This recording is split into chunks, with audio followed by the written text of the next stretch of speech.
And we are coming at you live with session 71 of our Drowned Gods campaign. A lot happened last time. Do we have Akalupu notes? Apparently I died halfway through because there's like one sentence. So would you like to give the one sentence? I'm curious what it is now.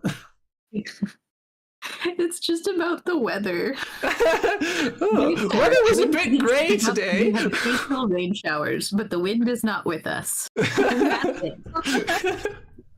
Nice. It's like some bored person, in their like, I don't know, English like summer home being like, it was a bit balmy today and there were a few butterflies that went past my window. I do dearly wish something interesting would happen to me.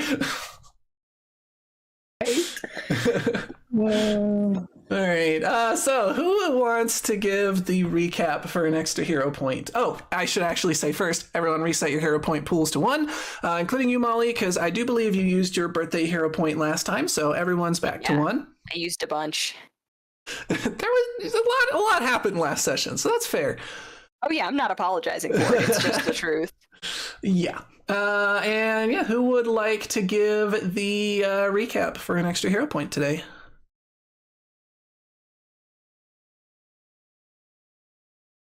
All right, I will give the recap then, if there are no volunteers. I think I got it. Let me do it. Let me take a stab at this. Do you want me to give you the starting point, or do you just want to go for it? I'm just gonna go for it. All right. So we're on our ship, right?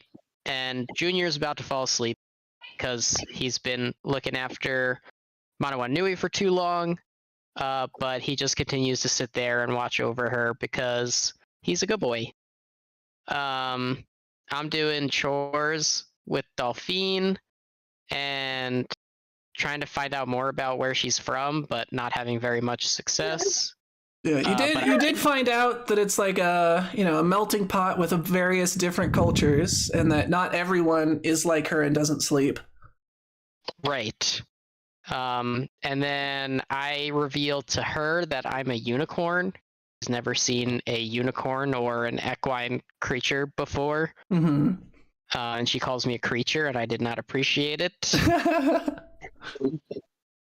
Then Manawa Nui wakes up. Did that happen next? I think. We're all very excited. Yeah, that did happen next, but there was some stuff like that happened to Manawa Nui as she was drifting through kind of the dreamscape she was trapped in. Oh yeah, so Manawa Nui like remembers her whole life, in blips, and like doesn't really quite place it because she's not herself at the time. She's like in dreamland, but kind of gets little clips of each phase of her life over the adventure so far. Mm-hmm. Am I calling that correctly? Yeah, more or less. Like her memories were starting to come back to her because she had been like floating around as this like ethereal jellyfish creature and didn't give any thought to who she was or why she was what she was. She just was. And so eventually her memories did start coming back.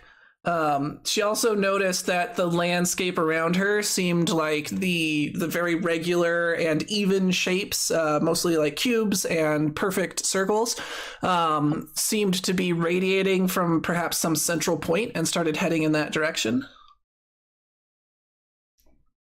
Right. Yeah, the regular landscape. So then Manawa Nui wakes up. Acts like nothing is wrong, is like, nah, definitely wasn't crying out of my eyes. I just overworked myself a little bit. Yeah, maybe just needed a bit of rest. And we were like, okay.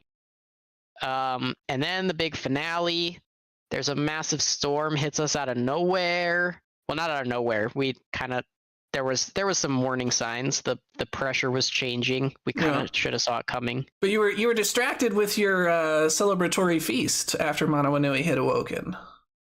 Yes, gotta eat that F, as they say.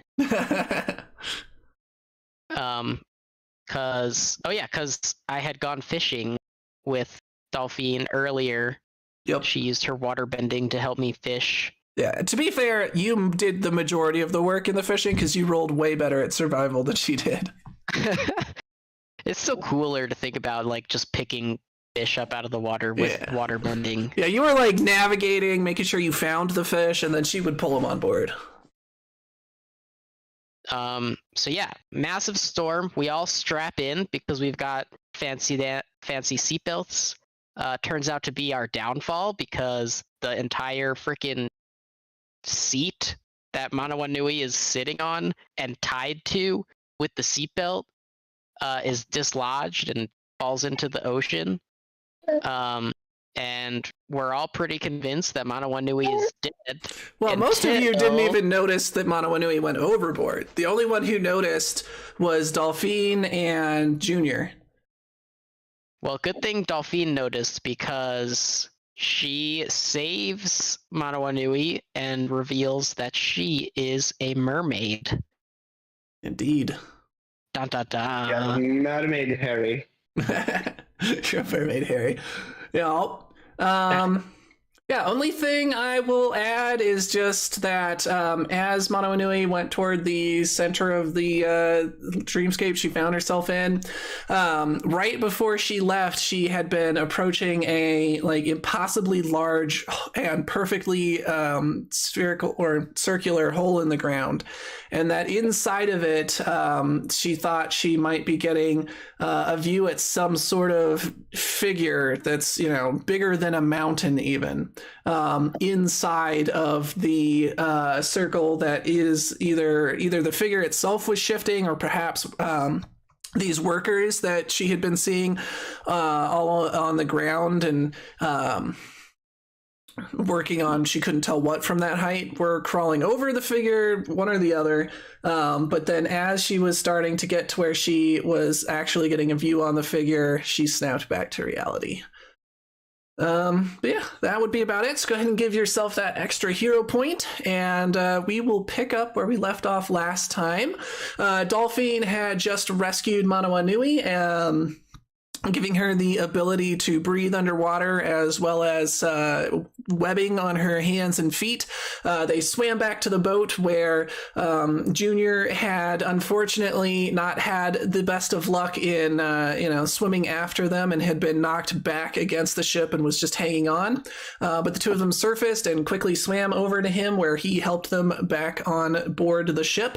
And you are all now, I guess Mako is obviously still steering. The storm seems to be calming.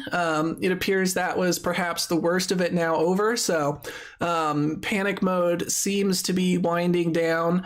But you can all see sitting in front of you, coughing and spluttering, Manawa Nui.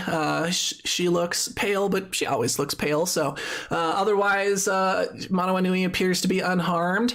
And then crouching down on the, well, not crouching per se.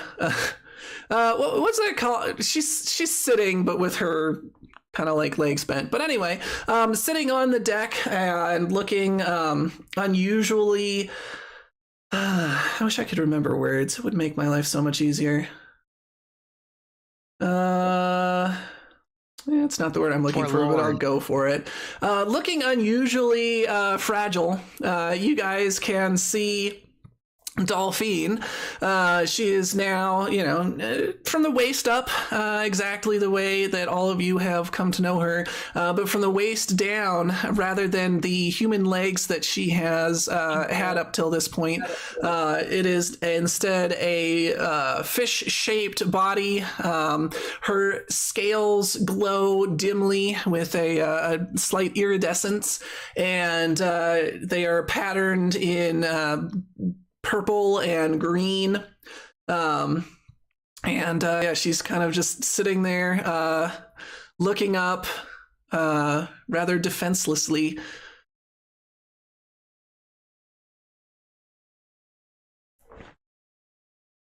Well, I'm gonna be busy spluttering on the floor. Yeah, Burnbright is up in the crow's nest still, trying to keep an eye out for any more rogue waves. Obviously, Junior, you are right there since you just helped fish them out of the water.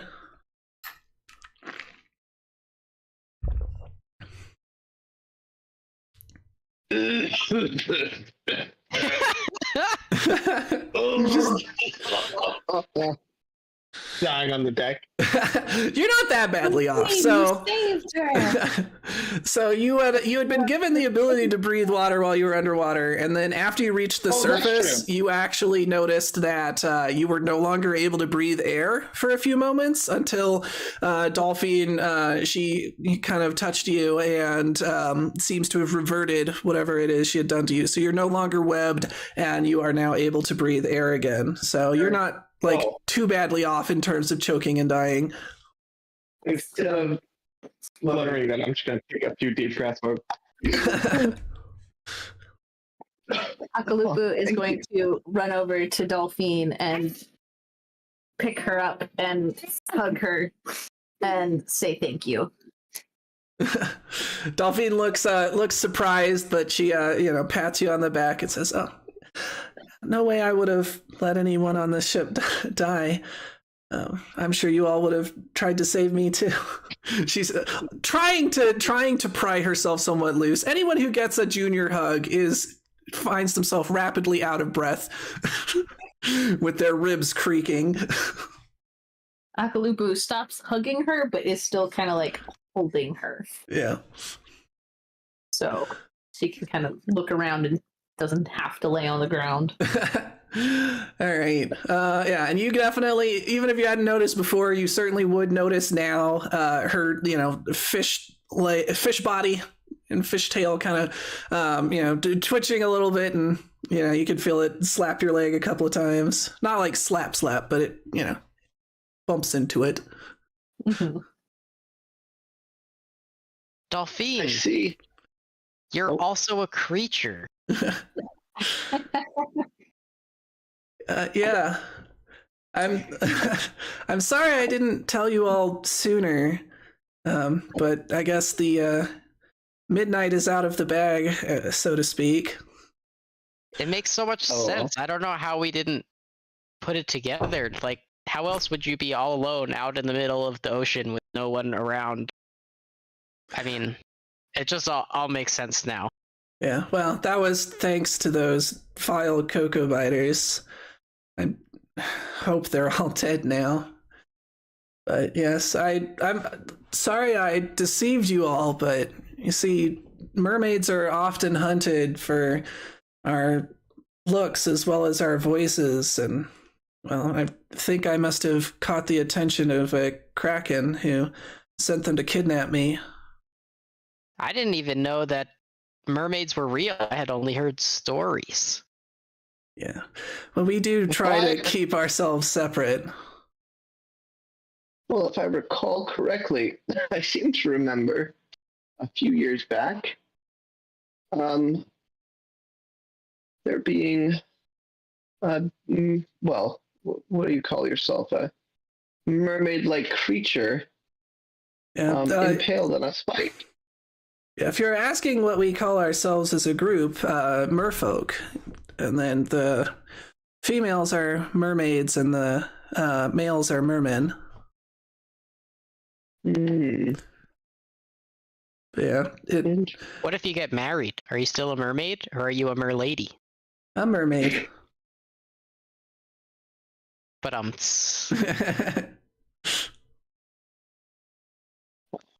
Oh, one second.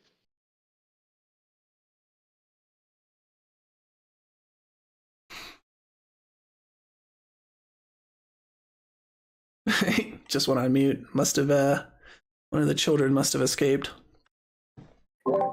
Akalupu, I'm just gonna ask her if she needs anything. Is there anything we can get you? No, I'll be fine. Honestly, I'll go back to normal once I dry off. It's just the seawater that does this. She points down at her tail.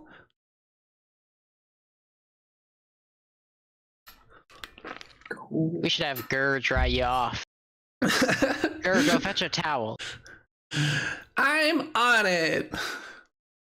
And yeah, Gert disappears below decks and then comes back out with a towel that is what do you guys have in your storage anyway right now? Let's see.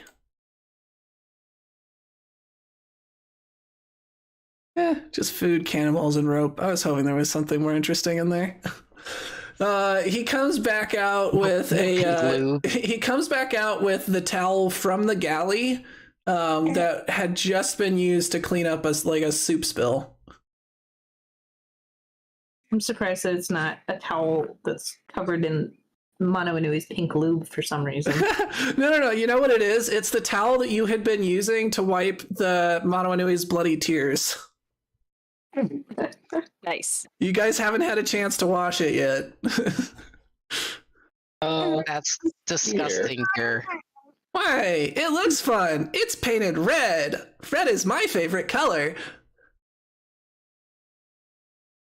That's not paint. Yeah, well, No. you've had this conversation before, and he's decided that blood is life paint. So I don't think you're going to convince him. Go put that back where you found it and get a clean towel. Okay. And he disappears again. Put that thing back where it came from. But yeah, and I don't know if you noticed, but when you guys had gone swimming before, I mentioned how she had used her powers to keep you guys dry. This is why. Because being down there in the small deployable boat, she had to avoid letting any seawater get on her so she wouldn't turn into a mermaid in front of you. All right, so Gur eventually returns with a towel, which she accepts gratefully and, dries herself off. And after a few minutes, she does, in fact, return to having two legs. And I am not going to address what happens to her undergarments. So we're just going to assume PG-13 cartoon rules. It just works. Just work. Yeah. So before long, she's back to normal. The storm is continuing to abate, and you are able to see sunlight finally.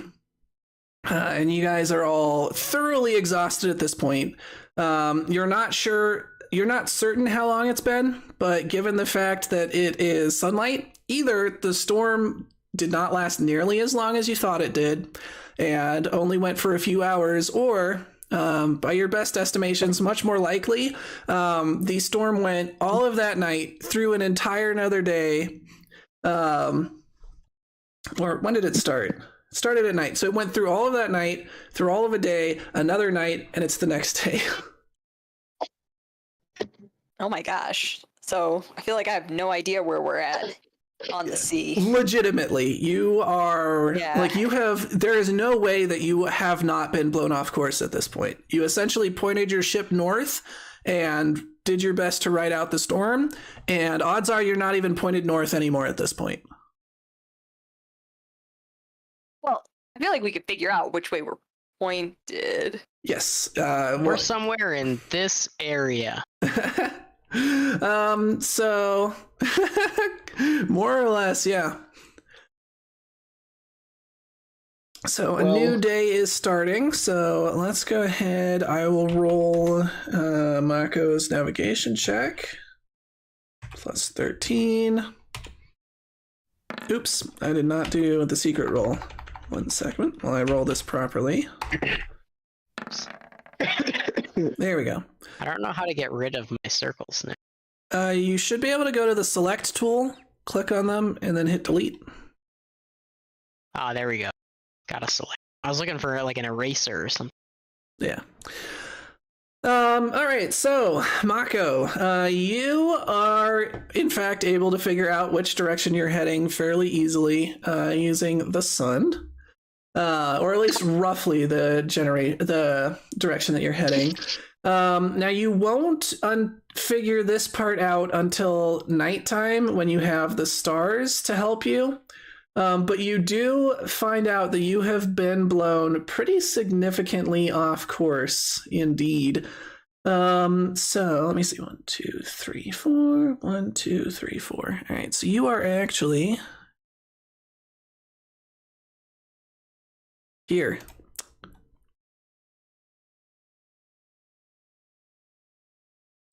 To the best of your knowledge. Yeah, indeed. That's why I said, actually, yes, you are in that circle.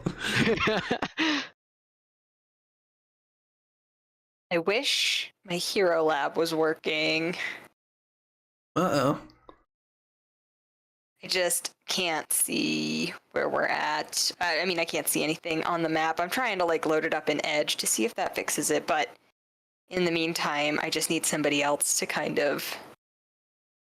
All right, you are now about 1 square further east than you were thought you were the night before, or well before the storm started, and about 2.5 squares further to the south than you thought you were. Okay, well, east is good. Yes, east is good. Except the storm didn't blow us east. Was it coming in from the west? The storm was coming from the north, moving toward the south. Yeah, well, I would say too bad it wasn't moving. Oh, too bad it wasn't. Yes. Yeah. Would have. Let's get the weather rolls. So who would like to give me a couple of 1d100 rolls?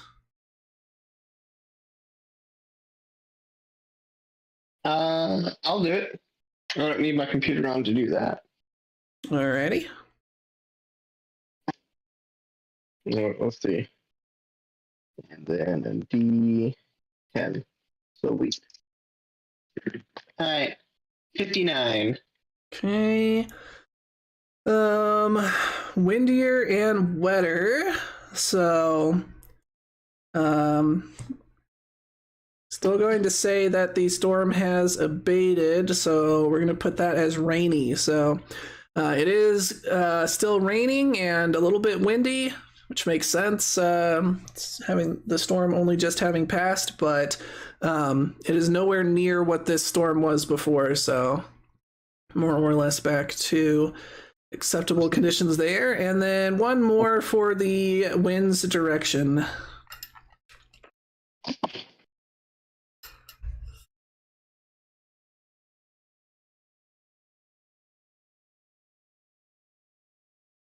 I'm sorry, did you say roll again? Yes, I need one more 1d100 for the change in the wind. Specifically, the direction of the wind. I got 14. it. Oh, you got it. Well, Although my number's better. Between the two. I rolled a 69. Nice. Nice. All right, well, let's see. What is the average between those two? It was 12 or 14? 14. 14 plus 69 divided by 2. Come on. Gotta do my order of operations correctly. 41.5. All right, so with a 41, the wind is going to move to slightly less favorable, making the wind now fully unfavorable. Oh no. You know, if you just kept the 14, that actually would have made it somewhat favorable. I'm Teamwork, so sorry, guys. It was worth it for the 69. It was worth it.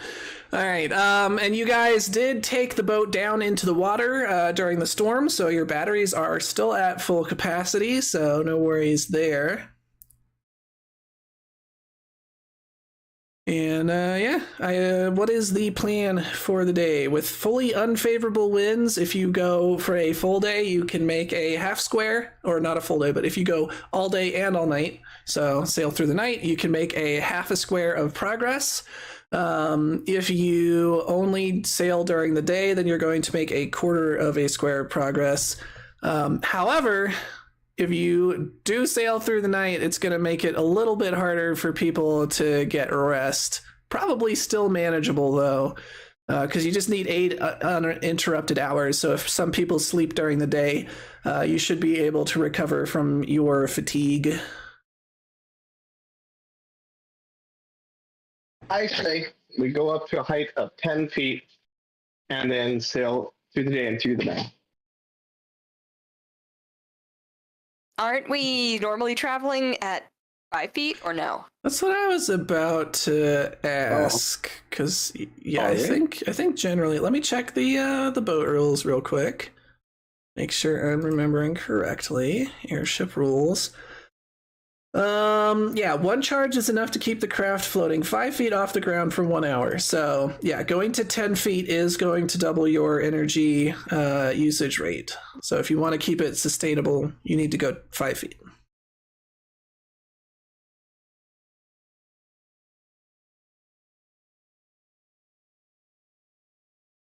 Does Burn Bright see any big waves?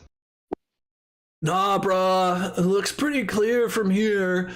I see maybe like some flotsam and jetsam or whatever from like the storm, but otherwise, I think we're past the worst of it.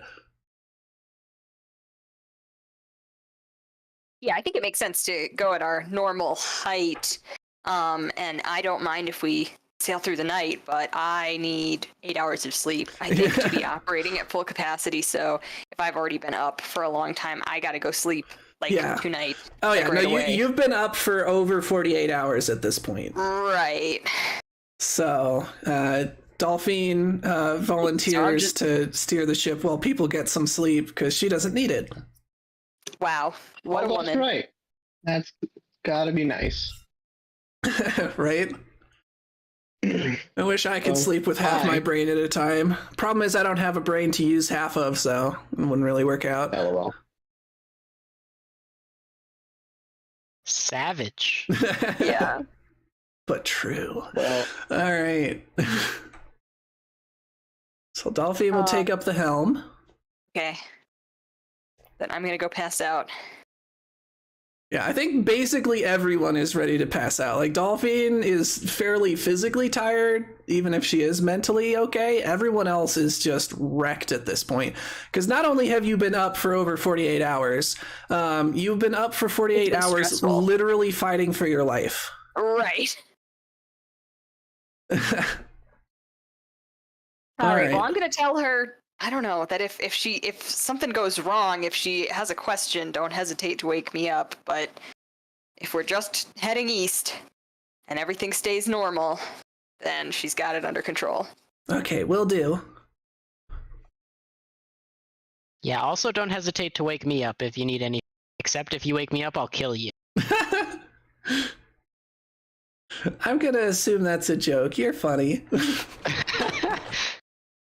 A little bit of your dad coming out there, you know. You're maybe fingering a couple of your knives. Not sure whether it really is a joke or not.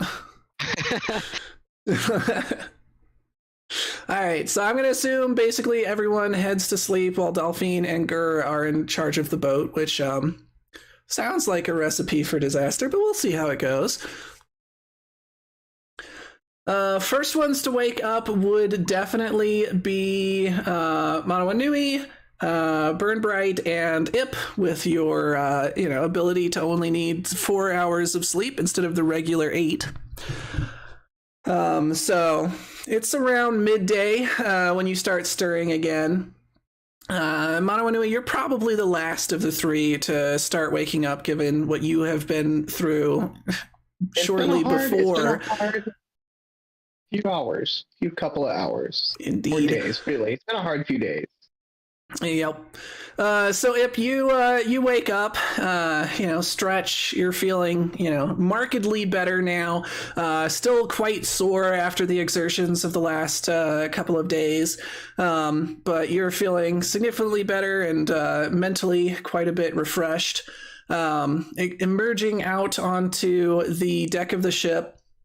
You can see Dolphine is standing behind the wheel. She seems to have taken Manawanui's captain's hat and is wearing it rather proudly.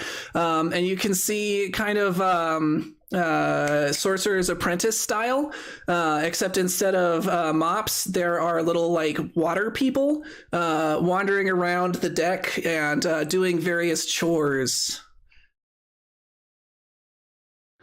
Whoa. Damn, we should let her run the ship more often. They're not very effective, but they're more mimicking doing chores than actually successfully. The only one that is getting successfully done is cleaning the deck, but they're like made of water, so hard to not do that. Would be interesting. Yeah, and then you can see Bubbles is flitting around between the various water figures, babbling nonsensical but commanding sounding orders at them. And each time they do, the figures will like snap to attention and then skitter off. Nice. Dolphine notices you and goes, "Oh, you're awake!" And all of the figures suddenly just like collapse into puddles on the deck. And she hides the captain's hat behind her back. Good morning, or noon, I guess. Good morning. Are you feeling? Did you enjoy running the ship while we were all sleeping? A little bit, maybe.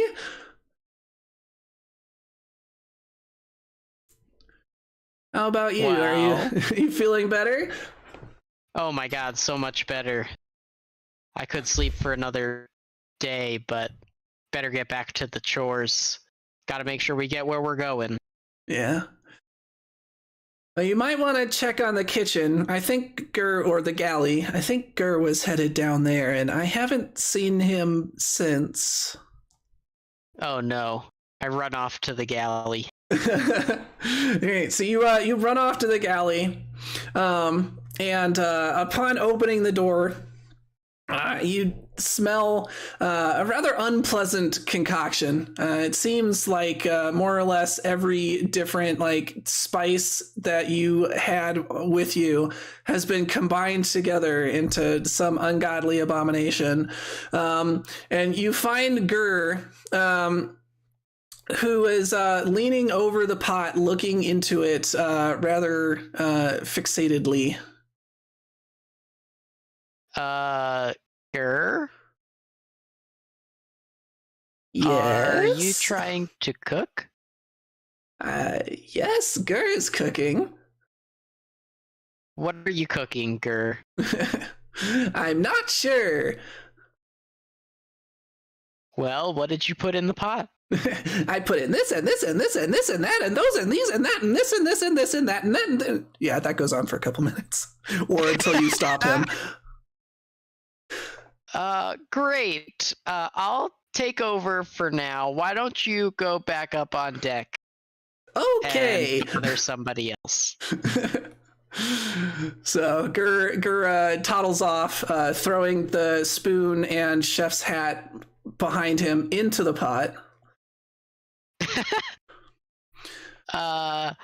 I'm gonna look in the pot and see if he actually used any real food or just threw in a bunch of spices. There's literally no actual food in it. He didn't even add water. There's basically a brick of something in the bottom of the pot. Luckily for you, Gur either didn't know how to or didn't think to start a fire under the pot, so none of this has been cooking per se. He's just been stirring like a brick of sand basically at this point. It's like salt and cinnamon and whatever other spices you were able to get from your island before, just mushed into the bottom of the pot. And then sitting on top of it is a single coin. Or not a coin, it's a round metal object. You don't know what it is. I'm gonna investigate the coin, but I don't think I'll be able to salvage any of the spices. Yeah, it would be pretty difficult. So you grab the metal object and start looking at it, and it doesn't look familiar. It seems to be a similar metal to like the one that your talisman is made of. So it's that similar, very dull grayish metal. But beyond that, there's really not much you can figure out about it. It appears to be primarily circular and then hammered flat. It's maybe an inch in diameter and maybe like an eighth of an inch thick. And it is mostly circular. It's not like perfectly circular, like you would think of as a modern coin, but it is roughly circular. I'm gonna go up on deck and dump the spice concoction overboard. See if I can find Gur wherever I sent him to ask where he got this coin. All right. So you can hear in a voice coming from Manawanui's room, going, "Am I bothering you yet? Hello, hello. Are you bothered? I was told to bother someone. Are you bothered? Hello. Good morning." Is my door locked, I'd assume? If it was, he found a way in, and it is no longer locked. Gur, stop bothering people. Yeah, and Manawanui, obviously you are awake at this point. Considering Gur just walked into your room and started yelling. LOL. I should have known he would do that. Right? As soon as you said go bother someone else, I was like, Yeah, I saw that one coming, gotta say.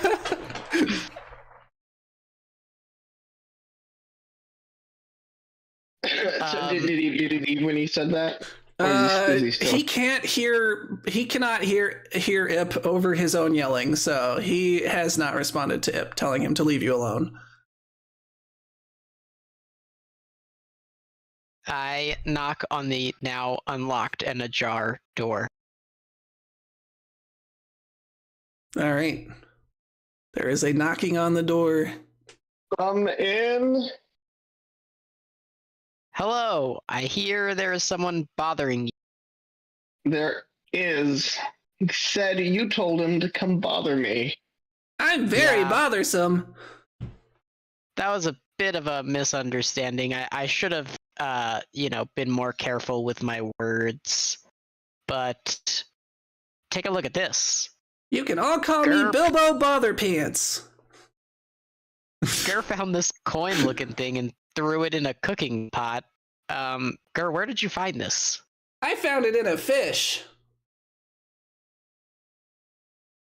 Oh. I show it to Manawanui. Why is he looking inside fish? Yeah, after he says I found it inside a fish, you get that like zoom in on his face with the the shadow coming over the top of it, and he says, "And I gutted it." Manawanui is going to take the coin, and I am going to inspect it and see if I recognize it from anything. Would that be would I have to roll for that? That would be, I'm forgetting the name of it. It's one of the knowledge skills. Let me look. Society. Society. We live in a society. Do you though? What? Yeah, we don't really. Society. Delphine 13. lives in a society. No, you do not recognize it.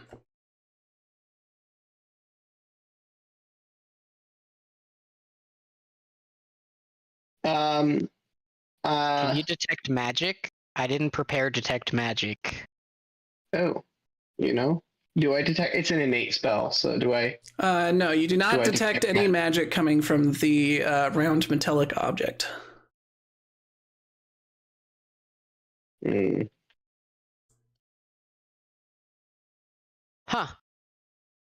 Well, if you don't know what it is, I guess I'll just hold on to it. Maybe ask some of the other crew members. I think mind that if it's I- a skipping stone. And Gert tries to reach for it. I'm gonna move it quickly out of his reach. It is most certainly not a skipping stone. Well, it would work well as a skipping stone. But I agree that we But it should is- not skip it. But it's Okay. definitely not a skipping stone. I'm gonna say that and like look at PP Poi Pip and be like, come on, man.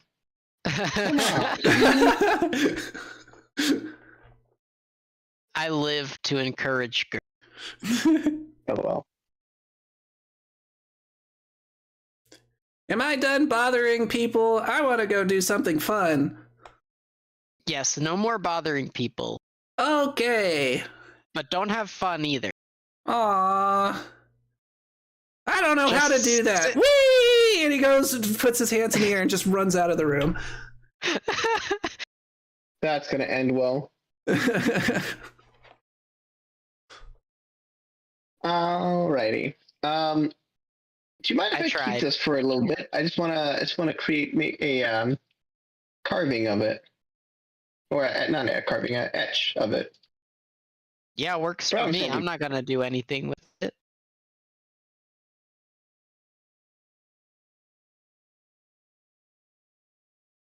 Yeah, I'm gonna before I go up above deck. That's what I'm gonna do. All right. So are you just trying to get the shape of it, or what are you trying to capture? The shape, and then I'm gonna try and like draw what's on the coin. All right. There really isn't much on the coin. It essentially looks like just a hammered surface, so it's somewhat smooth but also dimpled. But it's not like there is a depiction of anything on the coin.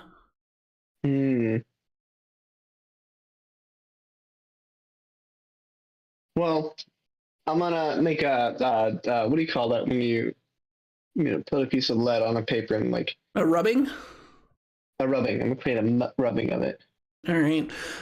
You're easily able to do so, and it captures the various dimples and the kind of rough outline of the object fairly well.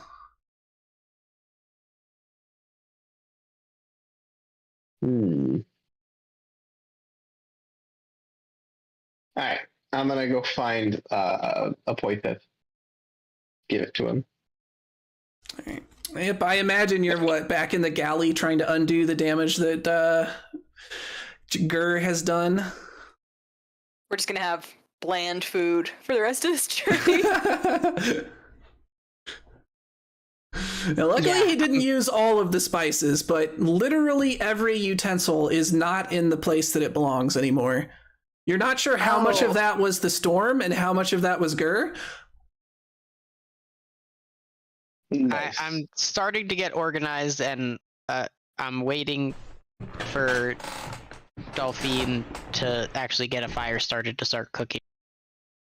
Which she can do once I relieve her on deck, which I'm thinking I'm awake at this point. Yeah. Is that true? Yep, by now Okay, you're cool. woken up. If nothing else, Gur yelling "wee" as he ran across the deck probably woke you up. Right. So I would like to get on deck and kind of evaluate privately to myself whether we are still heading east. And then I'm going to go up to Delphine and politely ask her, how did everything go? Do you feel like things are, things stayed on track overnight? All right. So you are still headed east, because I assume you kind of set up for that after, discovering, after the storm had cleared. Like I said, until this evening, you won't really get an update on your location, because you need the stars out for that. But you at least can figure out directions and be like, all right, head away, or head toward the rising sun. Right.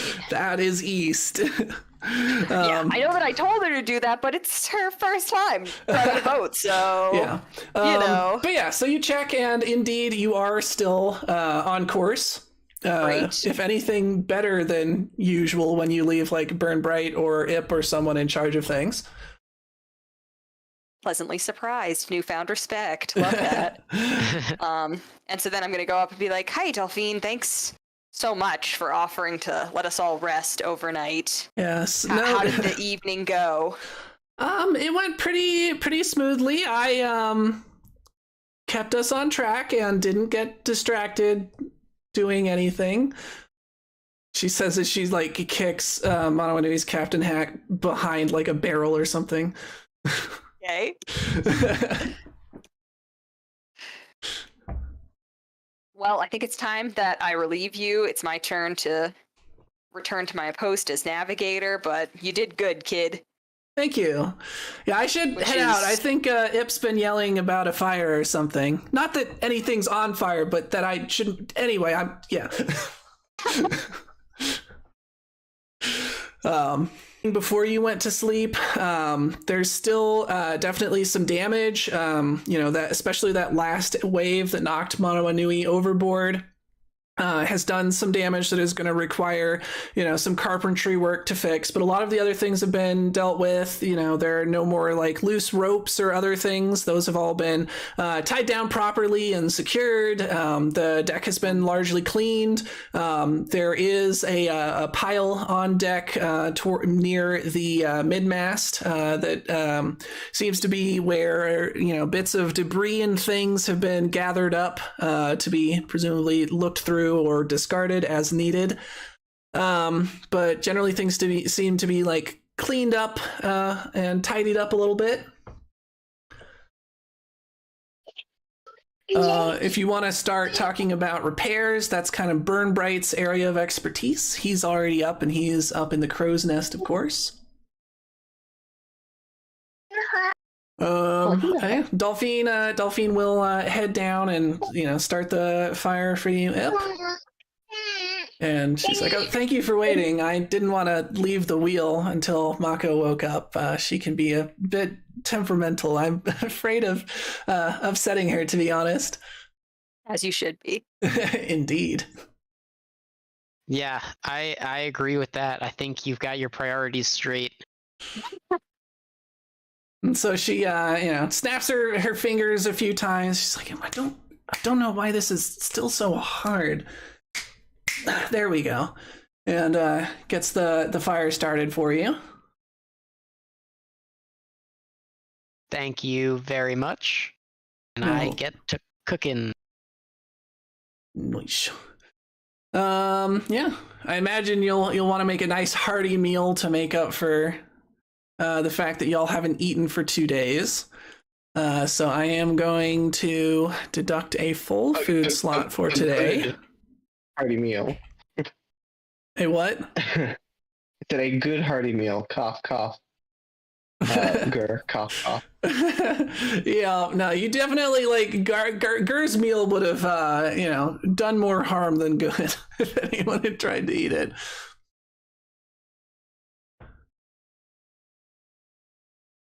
All right, so the rest of the day, eventually things are able to normalize. Everyone wakes up. Junior, you're, finally awake. You haven't slept, like, it's been more than 48 hours for you because you've been barely, if at all, sleeping while watching Manawanui for the 3 days before that. So, Junior, I imagine you probably don't wake up until that evening. Yes, Junior is a rock. Indeed. Not even Gur's enthusiastic shouting could stir you. So things have largely normalized, and you guys are all enjoying your dinner together. And Delphine says, "I'm glad that you all are taking my reveal well. Like I said, I really am sorry about having to deceive you. It's just, it's hard to know who you can trust. And I've seen more than a few of my friends who were, killed or kidnapped for being, mermaids like me. I think it must have been a kraken who sent those cocoa biters after me.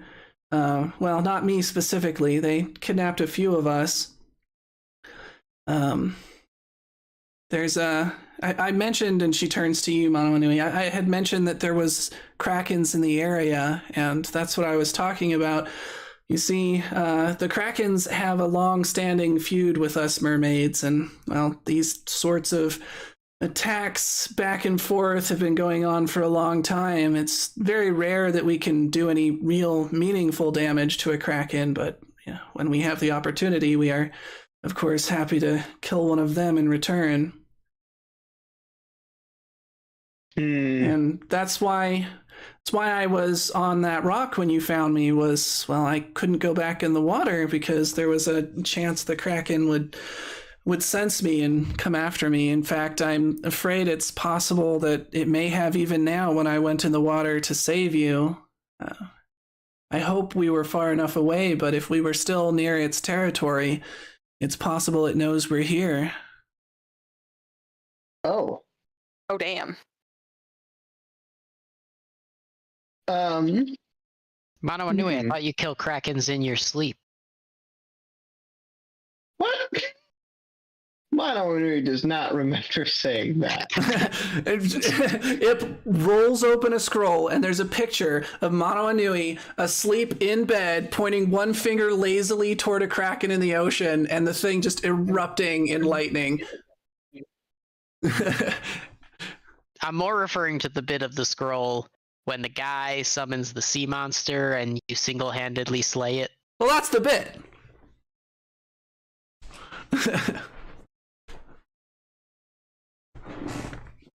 See? What do you have to say now? If the kraken comes, so be it. But, well, I prefer not to put us all in danger. Would hate for Junior to jump off the overboard to try and prove himself, Not the. So tell us, Dolphin, how high can these krakens reach? Well, I'm not really certain. This is my first time on a boat, let alone a flying boat, and any time I've seen or even heard of krakens, it's been entirely underwater. Though I have heard some people say that krakens are known to wrap their tentacles around ships and either drag them under or tear them in half.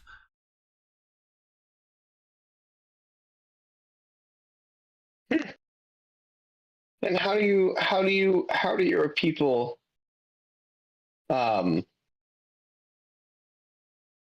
people usually go about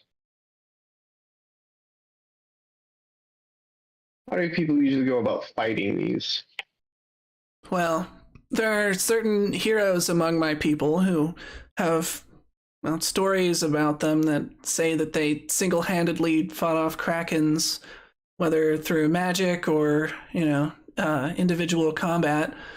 And of course, our city, as I mentioned, is protected by a guardian. And though it may not be the fastest or the smartest, it's certainly more than enough to deal with a kraken. So we are generally safe from direct attack when we are at home. So when we're out traveling or raiding, that can be a very different story. And what did you say they wanted with your people? Well, it depends on who exactly is coming after us, though generally mermaids are often kidnapped for their looks and for their beautiful voices. And that's what usually krakens will come after you for? I'm not sure, but I did hear the Cocoa Biter is saying something about me making a good pet.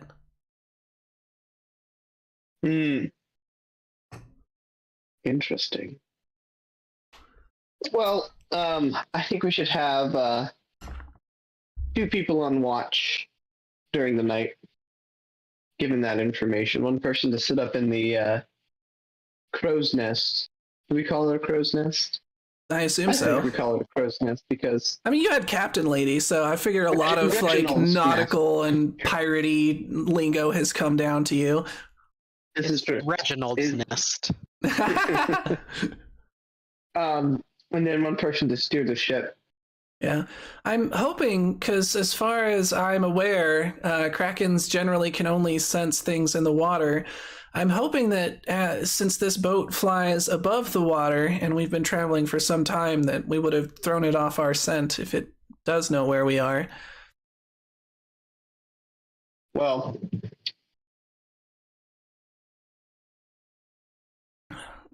We must be getting close to my home, though. Perhaps we could seek more information and safety there, at least for some time.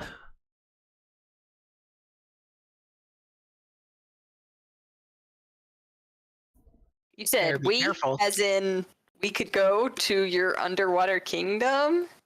Well, I suppose you've already found out who I am. I don't see how it could make things any worse. Well, lack of oxygen makes things worse for me personally. Oh, I can help with that, actually. Mari's gonna kind of look over in the ocean and blush.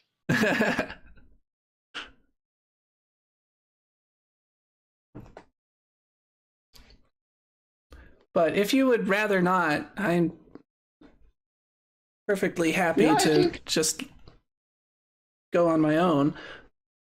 I think it'd be very profitable if we stop by your people's. My only concern is who'd we leave the ship to in the meantime. I can like totally watch the ship. Do you think you can watch the ship and handle Gur? Yeah. Hey man, I've been dealing with Gur since we were like babies, remember? I'm like Yeah, used to him. I guess if anyone can handle it, it's you. You're right about that. Yeah. Look, he might be, a little mischievous at times, but he's good. On the inside. Well, you he would says say his that Gur as turns his around creator. and his face is just like entirely covered in jam so that he looks like he's been eating raw meat. Is it jam though? Is it? That's a good debatable. question. Is it jam or is it blood? It's hard to tell. It can always be blood with Gur. Right. And also there's the fact that Gur doesn't eat. He just does this whenever you do. He'll just like shove food into his face, despite the fact that it doesn't do anything other than squish. That's good. It's not like we have limited rations on the sea or anything. No, not at all.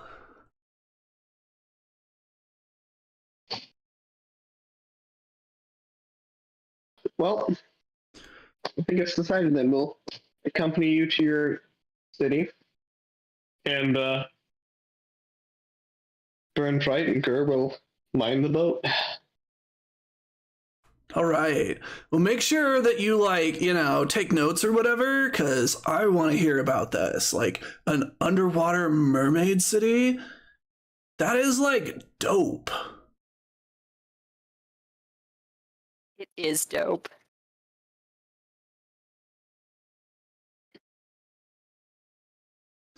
All right. Do I'll you have also any? make sure I write down any technology stuff that I see. I know you'll be interested in that. Oh yeah.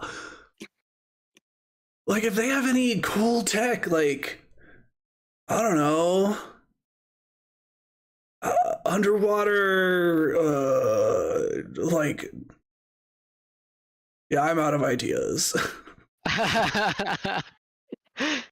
Mostly because, like, as GM, I'm like, I could start listing the things that they have tech-wise that y'all don't, but spoilers. Right? Way better that he just loses his train of thought. That's all I got. That it's underwater. Yup. So Delphine, you say that you think that we're close to your kingdom, city. What would you prefer we call it? City, I guess, Okay. is probably the closest equivalent from what you guys have told me about. So how would you? I mean, I don't know if this is prying on more of your magical secrets or anything, but how would you know if we're above the part of the sea that it's in? Because this is relevant to me as navigator. If you know where we're at. Yeah. So she kind of grabs at one of the shiny baubles on her necklace, and she says, "Well, you see, this is what they call a homeward stone, and Manoanui, that's something you would definitely recognize. You and the previous generation discovered a homeward stone at the volcano when you first had your coming of age. Do you remember what it does? That. Yeah, you should still have it. If you have it on an island for longer than 3 days, it will always point in the direction of home. Exactly. And so she says, well, you see, these stones, they can, I guess, attune to a location and then help point the way back there. And so she kind of, loosens the knot that is holding the thing and then summons a bubble of water and suspends the crystal in it. And you can see the crystal turn so that it's pointing to the west-northwest and just a bit down. Well, west is bad because that's the wrong direction. Sorry, east. My bad. Oh, okay. East to northeast. Perfect. My apologies. I don't know why I get east and west backwards constantly. They I mean, I sound do too know similar. why.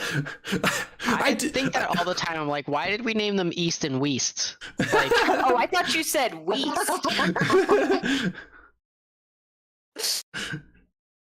Yeah, Okay, no, perfect. I'm just so bad then with we my are on directions. track to be heading towards there. Yeah. We can adjust to go a little north as long as you agree, Captain. Yeah, and at this point, the stars are starting to come out, so you're able to look around, and before long, you realize that you are quite a bit farther south than you thought you were anyway. So, Yeah. going a bit north is probably a good idea.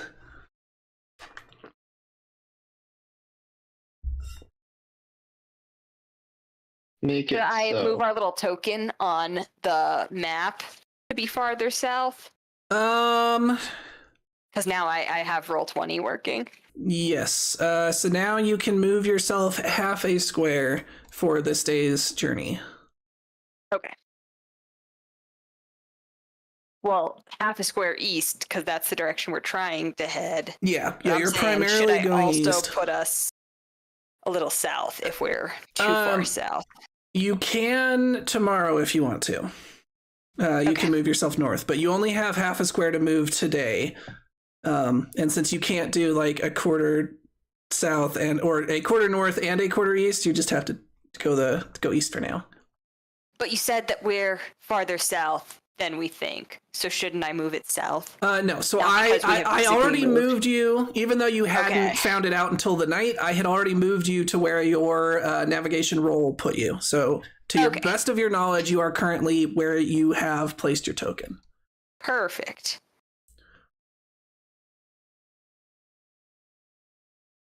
All right. Do you have any other questions for Dolphine during the evening meal? I feel like I have a question for you, because, Shoot. well, I guess I'll ask Delphine, maybe we could be able to tell this from the angle of how it's pointing, how her homeward beacon, Or Homeward Amulet. Stone? homeward stone, thank you, is pointing. But, how long do we have maybe until we get this? Because I feel like I should prep different alchemy potions if we're going to be underwater.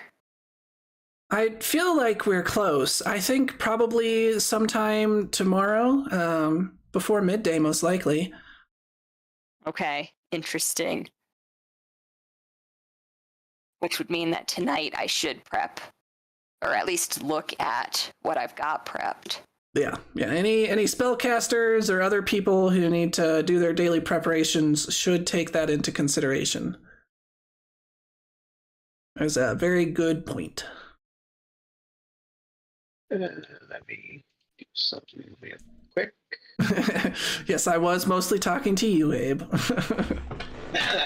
Don't worry about it. All right. And then we'll say at some point, one of you is messing around with the coin that you found, and Dolphine will see it. And she'll say, "Oh, wow. How did that get up here?"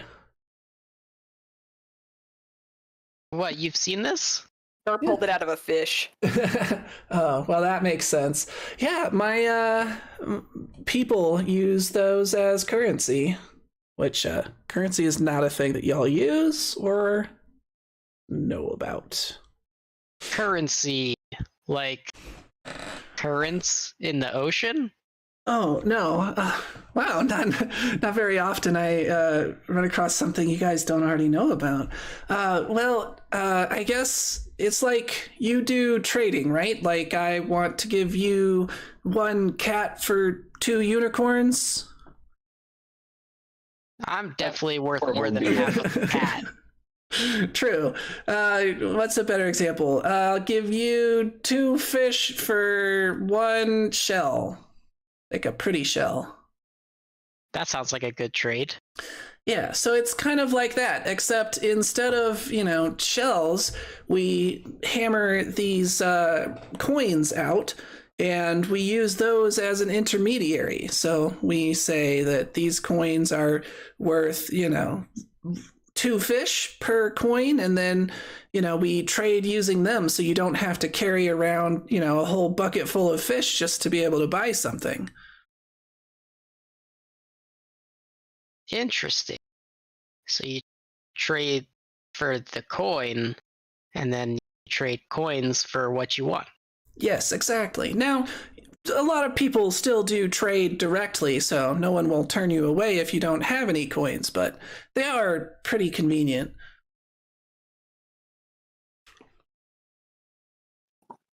Manawanui would be familiar somewhat with currency, right? Because the unicorns used True. currency. Okay, so yeah, Manawanui would remember. Yes, they had bits, which were carved. Now they were a little different than this.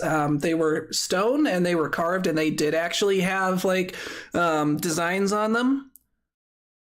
So if anything, they were a little bit more advanced in some ways. But that is very true. Yeah, Manawanui would be familiar with the basic idea. Just because Manawanui knows something or recognizes a term doesn't mean that she's going to be like, oh, here's everything I know about it. Very true. Don't worry about it, guys. Your catchphrase. Everything is fine. Go back to sleep.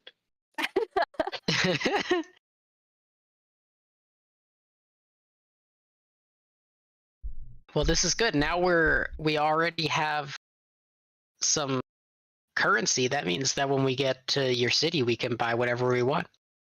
Yeah, or at least some things. That coin is fairly valuable compared to many others, but it only has so much purchasing power. Well, surely it's worth more because we found it in a fish. Perhaps, depending on how well you pitch your story. Some people are willing to haggle. Seems pretty lucky to me. Anyone would want this lucky coin. Way to go, Gur, for finding the richest fish in the ocean. I take back some of the things I've said about you. I'll kill more fish. Go nuts, buddy. Don't go nuts. Oh my gosh. Don't go nuts. Aww. Like he was already standing up and like getting ready to start running around in circles screaming. Do not go nuts. I'll go nuts when you guys are off the boat. Oh my god. I'm sorry, Burn Bright. Burn Bright's like, I take back some of the things I've said about you. It's all right. I'm used to it.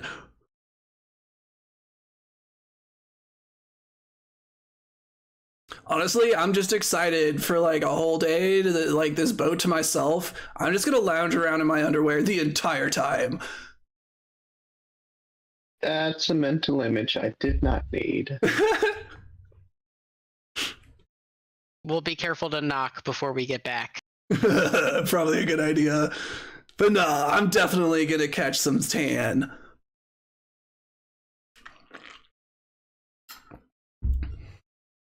We even tan in our human forms as unicorns? Yeah, bro. Hey, just because you're like, like an indoor bookworm kind of person doesn't mean we all are. Some of us prefer to be like bronzed Greek gods, man. Bronze Greek gods. That's exactly what I think when I look at you, Burnbraid. Thank you.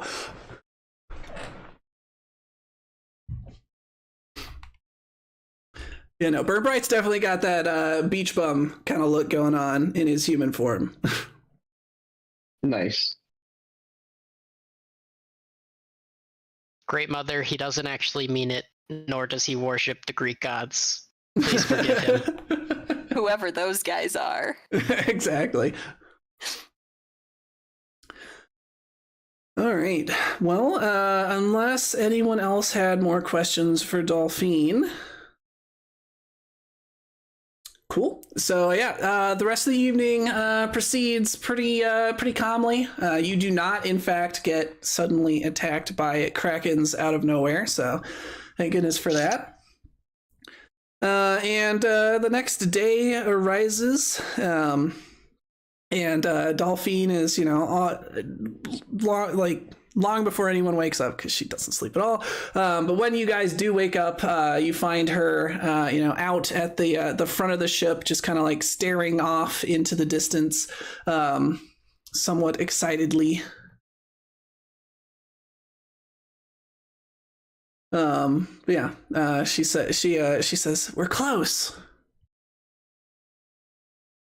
We should be there in a couple. We should be close enough to swim to it in a couple of hours at the most."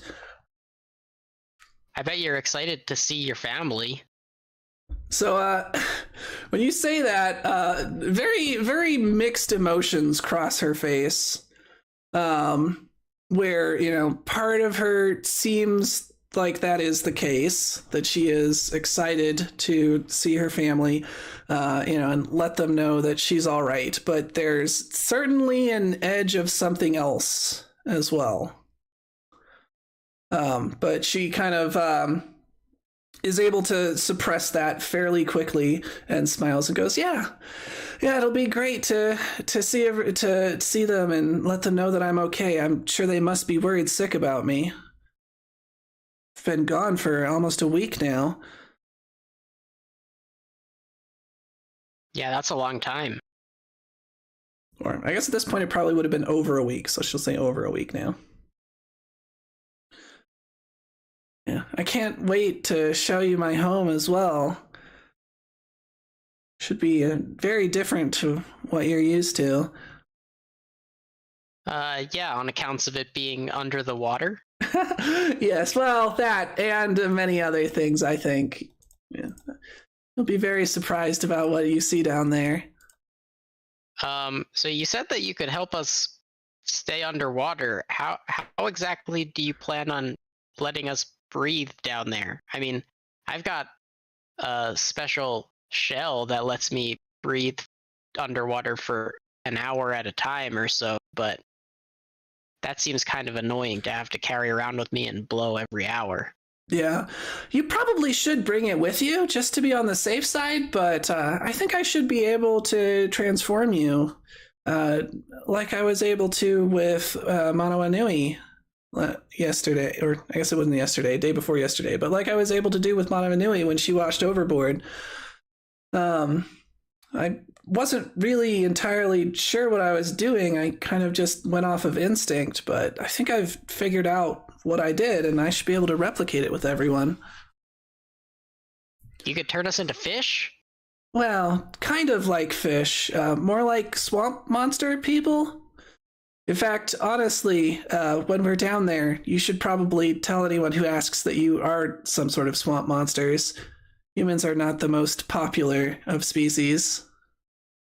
You guys prefer swamp monsters? Oh no. Yeah, well, humans have not been very kind to us over the years, I'm afraid. Well, good thing I'm not a human. That's true. I don't know if anyone would even know what the heck you are. A unicorn? Like you said it, like a horse? Neither of those things are anything I'd ever heard of before. I don't think anyone's ever seen a unicorn under the water before. I would make quite an impression. Yeah. Well, I'd probably be easier to swim in your human form, but if you want to try it in your unicorn form, you're welcome to. No, something tells me that hooves aren't the way to go for swimming. Yeah. There's a reason that unicorns don't swim. Yeah. It does seem a little ungainly when you're off of the land, though. You said you're able to move very rapidly when you are on land. You would never be able to keep up. Oh, definitely not, though. I will have the advantage underwater. My transformation should give you some webbing on your hands and feet, but it won't be able to keep up with my tail. Well, we'll see about that. I'll have to race you. All right. So anyone else want to do anything with their morning before you arrive above the mermaid city? All right. I know he's going to ask her some questions. Wally, wait. Go for it. So tell me, how is it that you? What kind of is there a head chief in your society? Oh yes, definitely. We have a king, I think you would call it. We refer to the title as the Khan. Oh. Yes, they lead. It's a little different than what you've described from the kings and queens on Silicon Valley, where they don't necessarily have full authority to do whatever they want. There is some accountability to those below them, and of course the Khan can be replaced at any time if someone challenges them and wins. Oh. That's interesting. Challenges them like in combat? Are you there in the conversation, or are you just asking out of character? I guess I don't know. What, this is the next morning? All right, we'll assume that you are there. Maybe you're asking at breakfast or whatever. And you can see that she looks visibly sad at that question. But she says yes, often combat. Dang, brutal. Well, but respectable. Yes, our society is largely one of the, might makes right, where the powerful are able to enforce their wishes while those weaker than them are forced to accept it.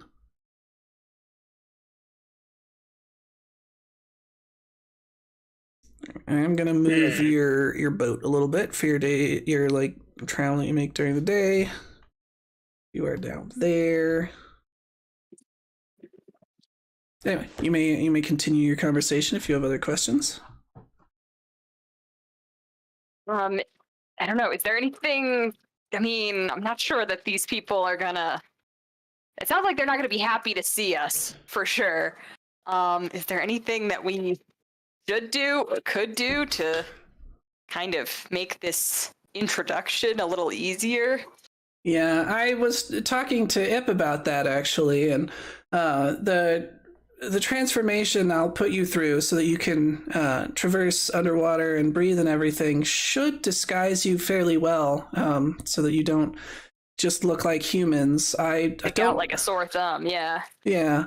I don't know exactly what race you could claim to be. Swamp monster is about the closest thing I can think of. Oh, I see. But yes, if anyone does ask, I would suggest not admitting to being human. I don't necessarily know that they would attack you. Once we make it onto city grounds, I know they won't, but people are certainly not the biggest fans of humans. As I mentioned, mermaids have long been hunted by many races, including the humans, and, those scars run deep, I'm afraid. Fair enough.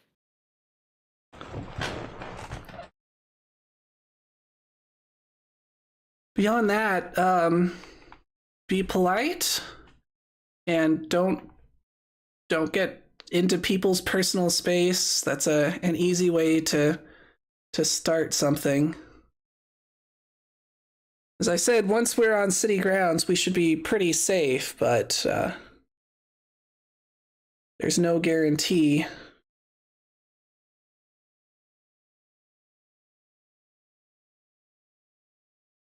Well, that's the best way to travel, is where there's no guarantee. There you go. But that should be no problem. I'm always polite. And nobody says anything. Dolphin just nods.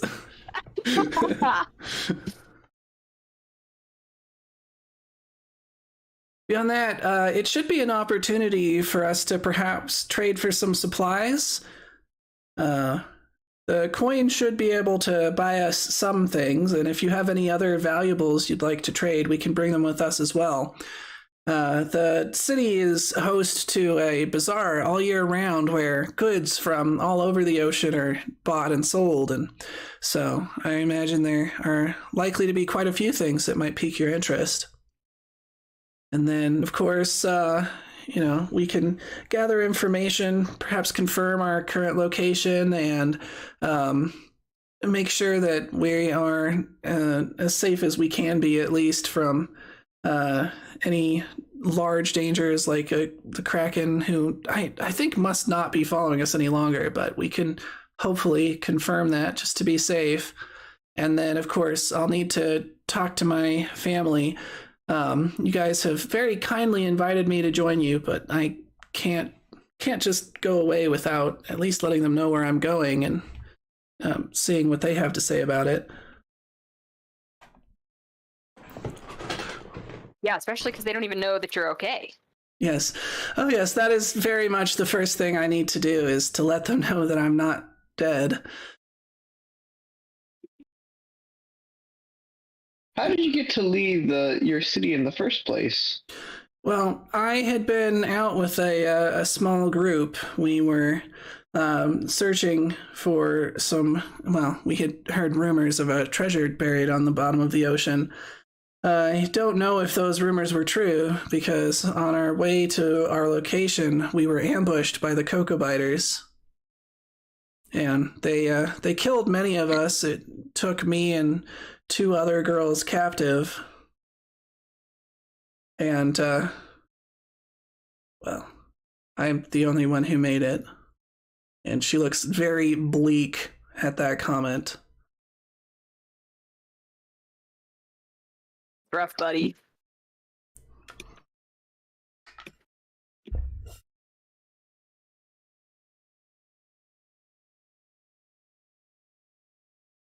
The heck?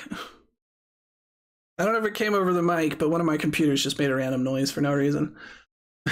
Sounded like a Mac starting up or something. Yeah, that's what it was. Oh, nice. Name that sound. 10 points to Gryffindor. I know. Abe did it. That was pretty good. Abe was able to recognize it that quickly. I gotcha. But yes, that is what it was. It was my Mac restarting. Just don't know why it randomly did it. Anyway. Anything else? All right.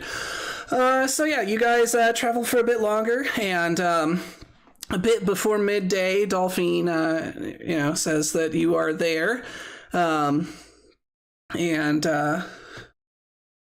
what preparations are you making? And I'm assuming that everyone except Burn bright. Burn Bright and Gur are coming aboard. We're going to gloss over Reginald, even though that should be a little bit more difficult having a random bird underwater, but we're going to gloss over that for ease of play. So Reginald's coming. Yes, because Mano Anui cannot cast spells without Reginald. Oh, there you go. And Midnight will stay on the boat. Good idea. Midnight didn't look excited when you held him over the water and we're like, you want to go? You want to go? And he was just like, put me down. Just flailing around. Did that thing where it like starts swimming over the water. Oh.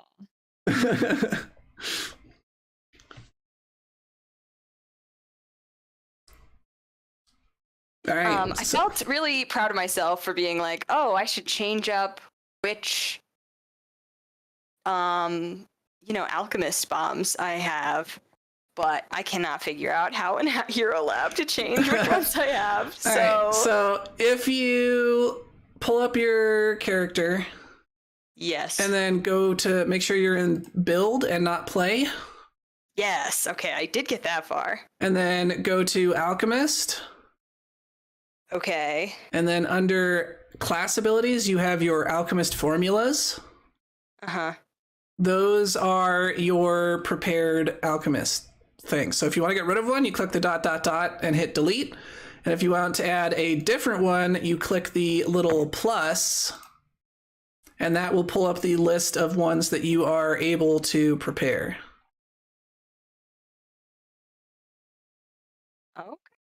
Okay. And you can see that you are able to prepare 10 items. And then right now I have you having prepared, let's see, like 8 out of your 9, actually.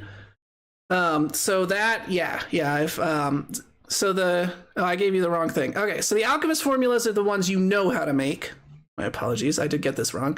And then under infused alchemical items to prepare, that's where you say which ones you're preparing that day. My bad. So you can see where it's like listed like 1 acid flask moderate, quantity 3. 1 alchemist fire moderate, quantity 3. Like those are the ones you actually have prepared for the day. And then you can see that I left one of them unused. So you've only got 8 out of 9 prepared. That means that you have one that's basically flexible, where you can use 2 actions even in like the middle of combat to create something that you didn't already have prepared.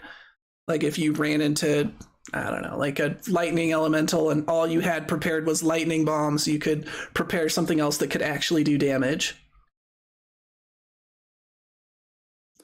Okay. Yeah, that makes sense.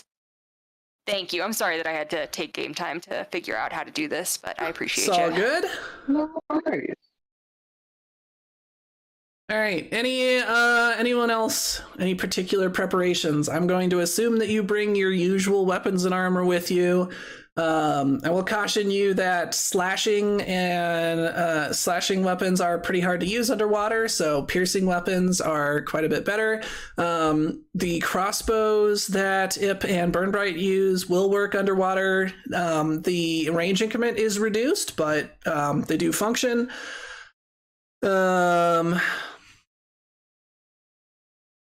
Dolphine is going to deal with the issue of being able to breathe and swim, so that will be nice for you guys as well. In fact, it'll be better than the Titan's Conch, because the Titan's Conch gives you a bonus to your swim checks, but it does not give you a swim speed, which the difference being that like the same way as you have a land speed, so you can just move that speed on land without having to like worry about it or do any checks outside of particularly unusual situations like, you know, rough terrain or earth tremors or something like that. Water speed functions the same way, where you just get a speed you can move underwater and you don't have to roll swim checks every time.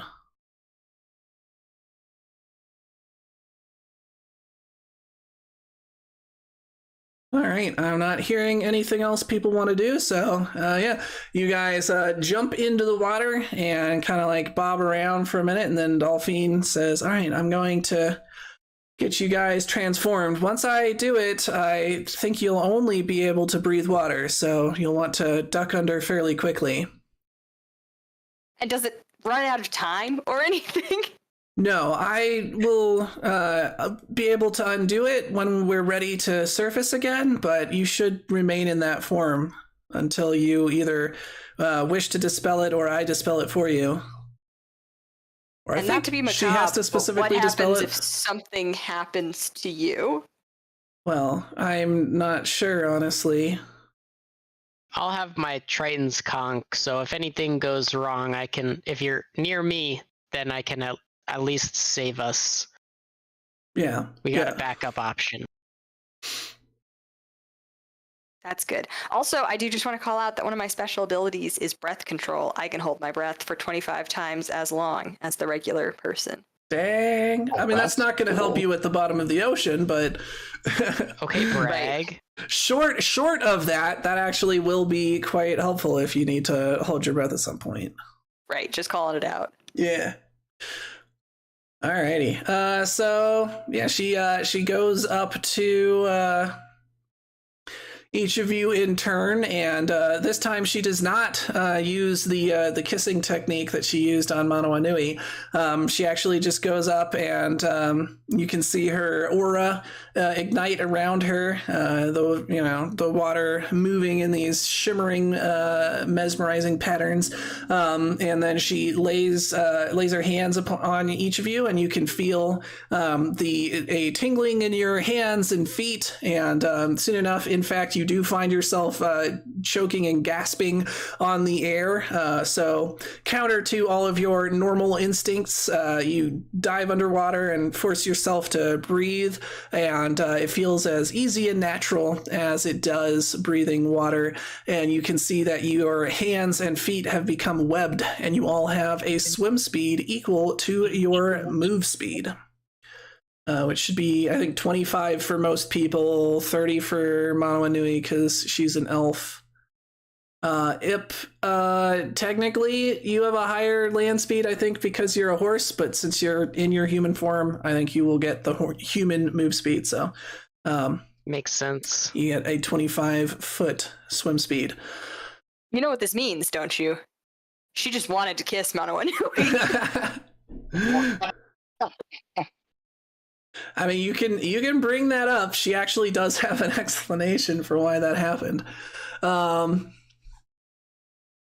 But yeah, so yeah, each of you in turn is goes through the transformation, and you can, looking at each other, you can see the kind of like your skin has turned a kind of greenish color, and the webbing is green as well, and around your neck there is like a little bit of they're not gills per se, but there's like some stuff going on there. So you're not looking completely human anymore, for sure. Definitely looking a little swamp monstery. Want monster hours. Yeah, and then of course you will have noticed, like as soon as Dolphine jumps into the water, like the instant that she goes under it, her legs transform into a tail.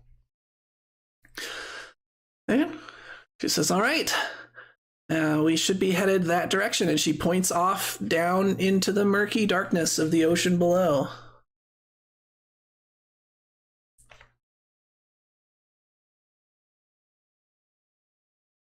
All right, so y'all, I assume, just head off in that direction. Yes, let's do it. Okay. So you start traveling for some time.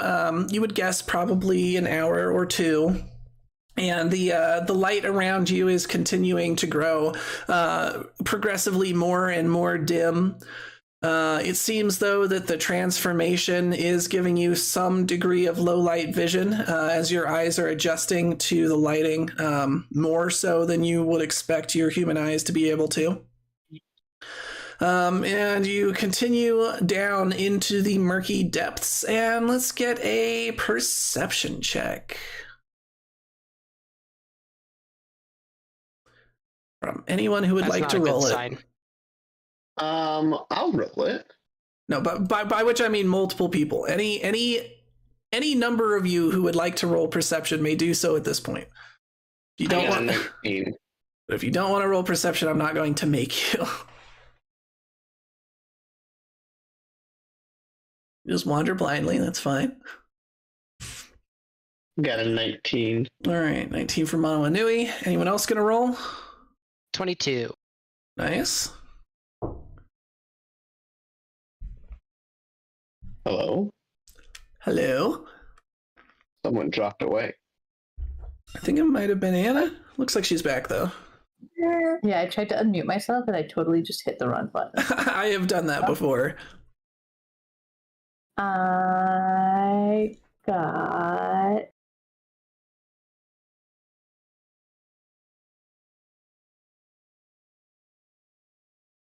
my computer's being very slow. I got a 16. Alrighty. Hero lab. Wow. Akalupu is very distracted. He got a 14. Nice. Wow. Yeah, Dolphy did not do great either. But luckily, one of you did roll pretty well. So, Mono Anui, you notice some distance ahead of you, and likely headed in your direction, as far as you can tell, some odd-looking shapes, like big fishy shapes. Certainly Yeah, too large to be fish.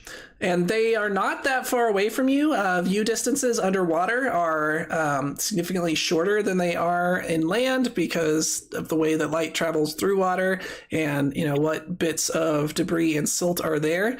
So these things are probably 150 to 200 feet away from you.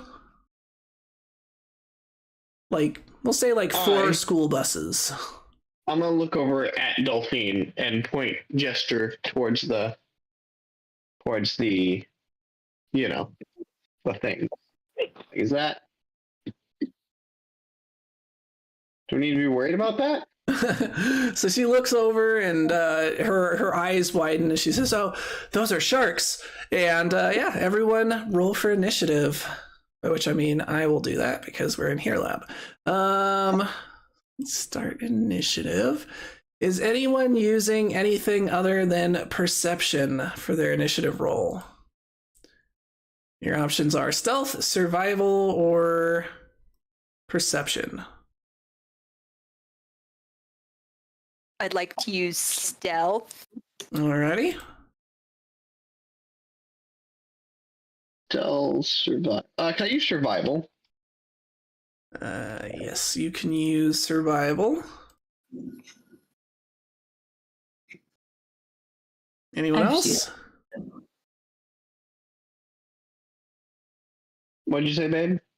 I said I'm just using perception. Nice. All right. Then let's go ahead and I will add the enemies coming at you. Hello? Can I click? I will not let me add you to stage. Maybe because we're mid-initiative? See if I start it and then add them. Yeah, now I can. Okay. Now I know. Add them before we do initiative, but that's all right. Add these, and that should roll their initiative for them automatically. Don't think it did. All right, let's just end this.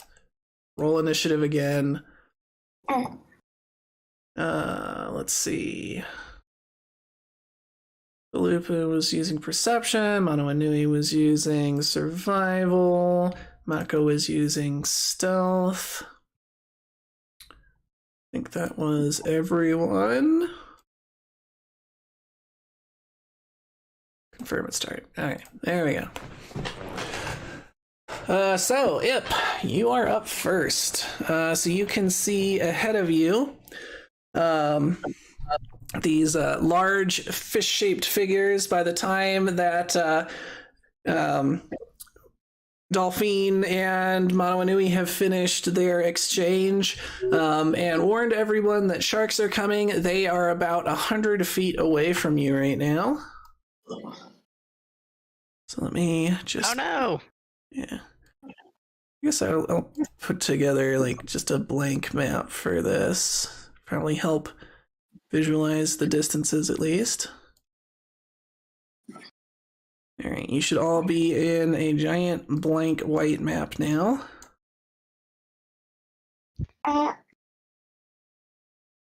Not blue for being underwater. I'll make it blue. See.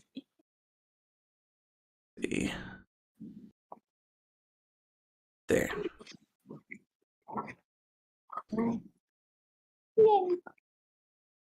Alright, so feel free to align yourselves in whatever formation you would have been in as we start combat.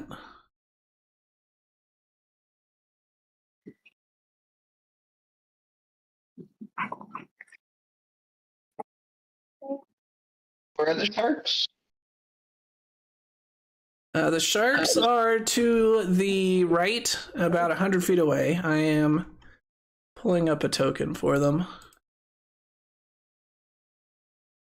Nice.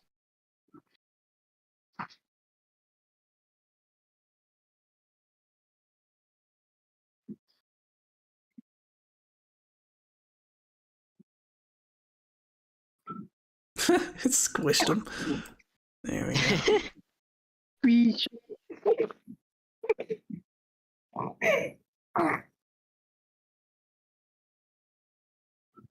Alright, is that... Let's see. 100 feet would put them significantly further back. There we go. So they are currently back here.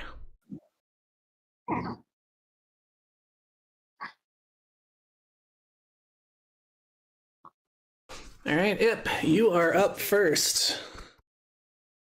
Okay. I am going to cast some defensive spells.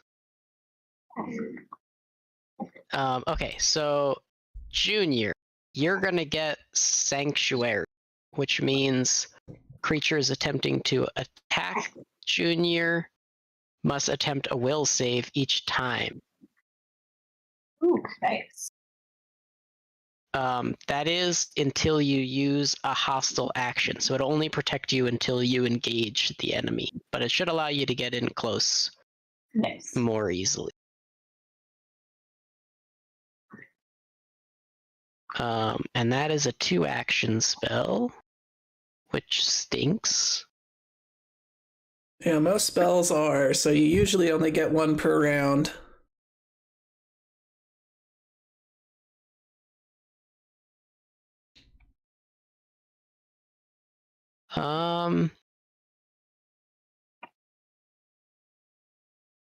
I guess... Oh wait, what does this do? Oh my gosh, I'm a dum-dum. That's a heal spell. Can we do lightning bolt in the water? That probably doesn't work. It does work. It is potentially more effective, but certainly less discriminate. What will not work underwater, however, is the majority of your fire spells. Well, yeah, I don't have that many fire spells, so... That... Okay. And then I'll also cast Guidance. Who wants a +1 to their next attack roll, perception check, saving throw, or skill check? Who doesn't? It's a good question. Okay, Mako said it first, so Mako gets the +1. Oh, I was okay. Great. Nice.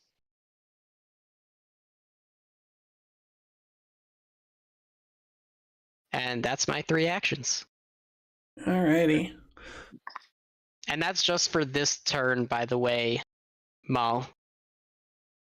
Got it. Use it or lose it. Yeah. Exactly. Yeah. Each turn you get 3 actions. Most things that you can do require 1 action, but some require 2. So if you look at a skill in Hero Lab, let me see if I can find some examples on your sheet. All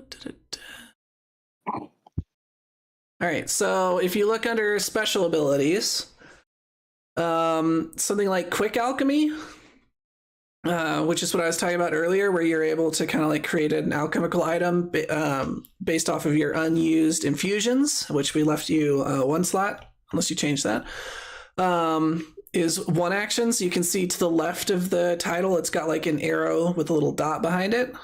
Mm-hmm. That's 1 action. Higher up, your Bracelets of Missile Deflection. You can see the left of it is a little loop, kind of like an arrow. That means it's a reaction, meaning that rather than actually taking an action, it's going to have some sort of trigger, and then it happens automatically on that trigger. But you can only have 1 reaction per turn. So in this case, like your Bracelets of Missile Deflection, they are triggered by a ranged weapon attack hits you but does not critically hit. Okay. And then that would be helpful if these sharks had ranged weapons. Yeah, no, your Bracelets of Missile Deflection are not going to do too much for you at this point. And then that's good information. Some actions like spells, I'm not seeing any on your character sheet to point out, but like spells can use 2 actions or even more, and then that has like 2 little arrows instead of just the 1 arrow with a dot behind it for a single action. Okay. And then you can use them in any order, so you could use 1 action to walk, and then another one to stab someone, and then another action to walk somewhere else, or however you want to combine it. All right, so Hammerhead Shark number 3 is up next. So that is going to be the guy furthest to the south. And he is going to take 1 action to swim 50 feet. So he can get to there.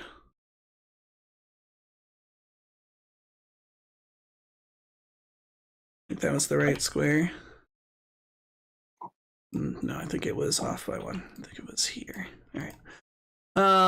And then he is going to use a second action to swim another 50 feet and end up here.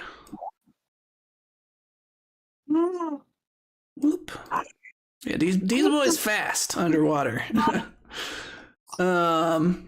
Now, if they're on land, they can only move 15 feet around, which still seems really fast for a shark. Right?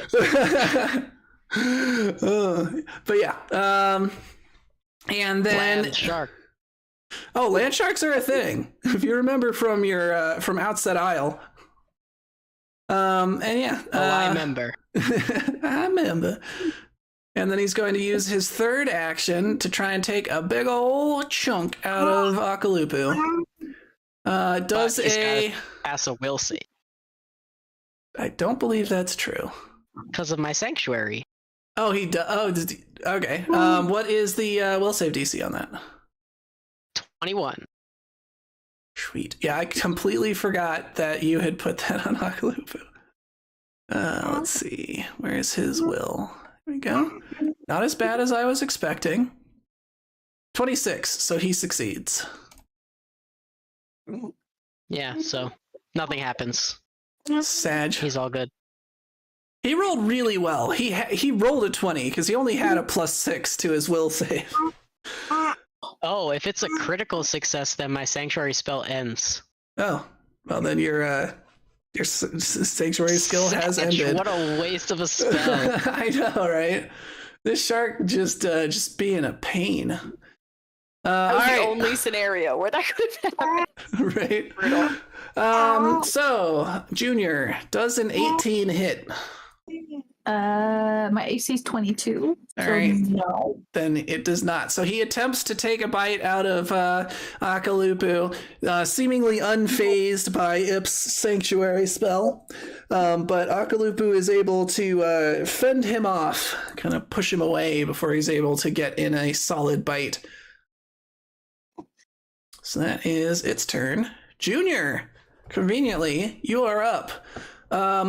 Can you do piercing damage with your Mahuatl? I think so. Did we get rid of my underwater marauder? I don't know if you kept that. Be useful. I don't know if you kept that. Doesn't look like it. Yeah, it looks like we got rid of it just in time for it to actually be useful. Right, and I think we talked about it. We're like, it really never came up. And I was like, well, it could. And you're like, I think I forget what we changed it out for. Something that probably is actually better. But yeah, I do not see Underwater Marauder. That's lame. Anyways.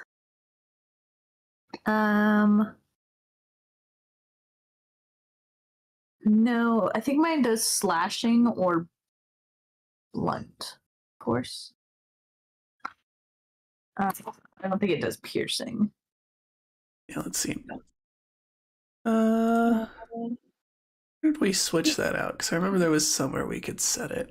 Oh yeah, here we go. No, that's definitely not it. Oh, right. So it was versatile. So you could do slashing or you could switch it to bludgeoning. Yeah. And by default, it does slashing. Yeah. All right.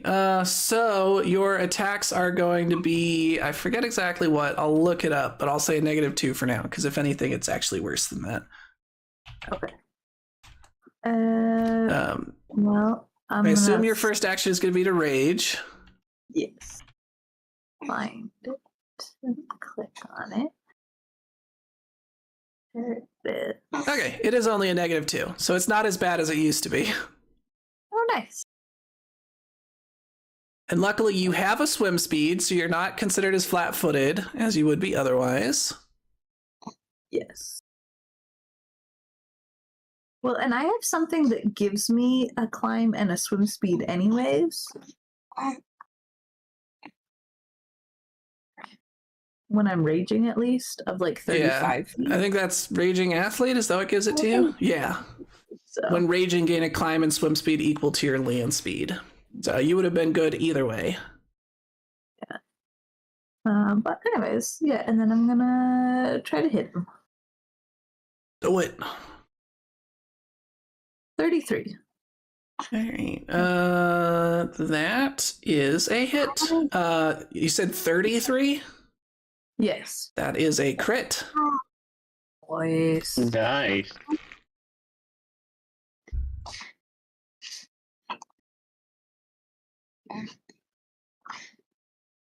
All right, and then what does the crit do again? It doubles your damage. I don't remember if it doubles your bleed though. I mean, if you have Hero Lab open, just click the crit checkbox and it'll do it for you. Then it doesn't roll the bleed. All right, yeah. But no, I believe it does not double your bleed. It only doubles your primary damage. Okay. Well, 54 damage. Ouch. And then a Jeez 1d6. So it comes at you. And it tries to bite you, and you grab it by like the gills and cut it in half. Nice.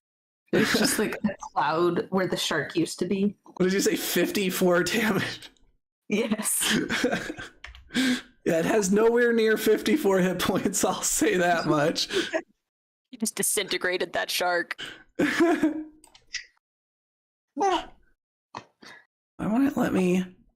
This is Give why it my damage. strategy for fights is just Here we go. protect Junior. Pretty close.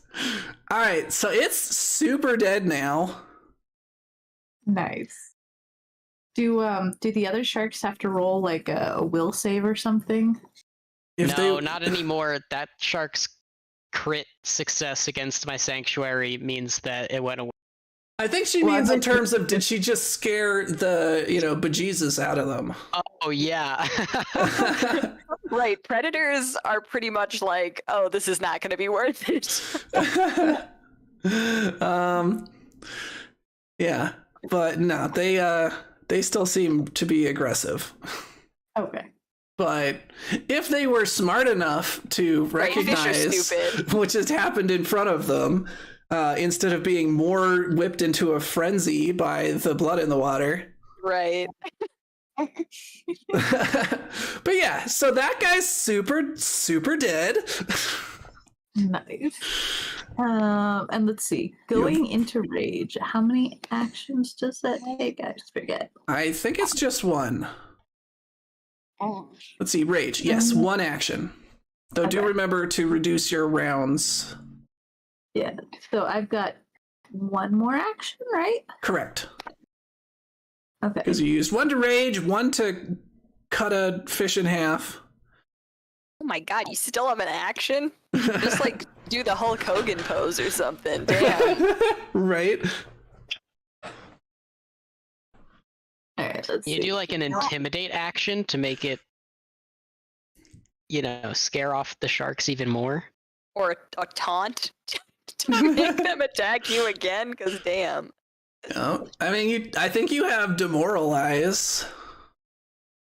If that didn't demoralize the shark, I don't know what it would.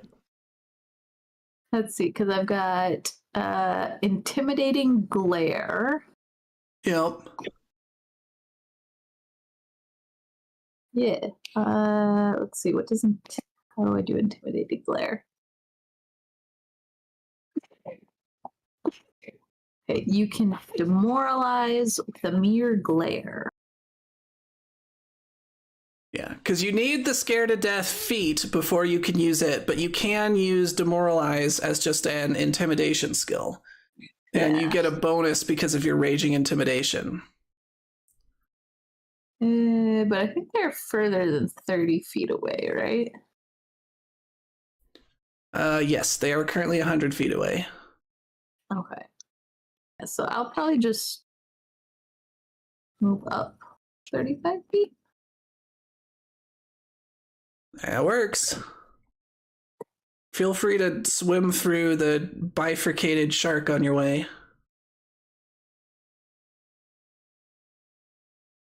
That was the right distance, right? It looks about right.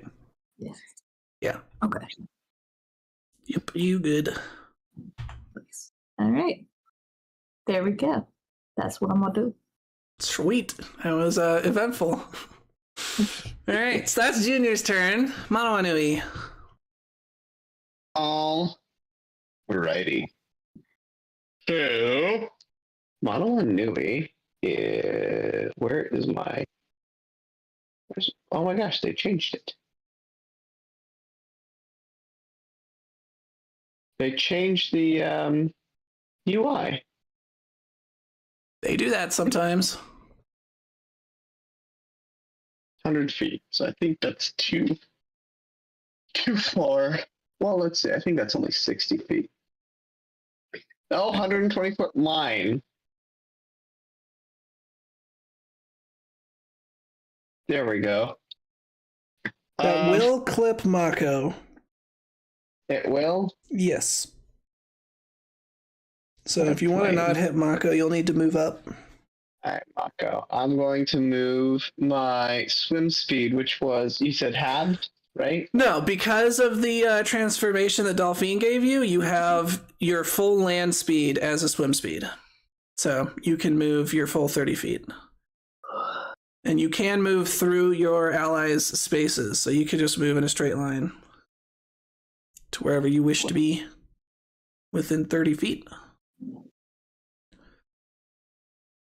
I'm gonna move right Was it here? Was that 30 feet? I'm sorry. That looks right. Yeah, sweet. Now, Godspeed, Akalufu. I think you'll be fine. We're gonna cast the lightning bolt on that guy. Right there. Yeah, it's 60. All right, lightning bolt. Let's see if. It's just roll for damages. What?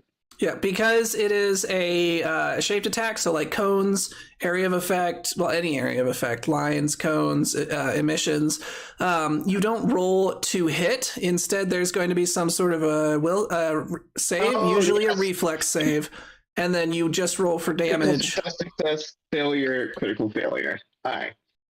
So what is the, I assume it's a reflex save. DC 21 is what it says. All right.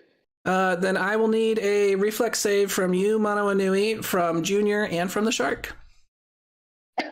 Cool. That's okay. Junior's used to Mono Anui hitting him. Right. 30. Right.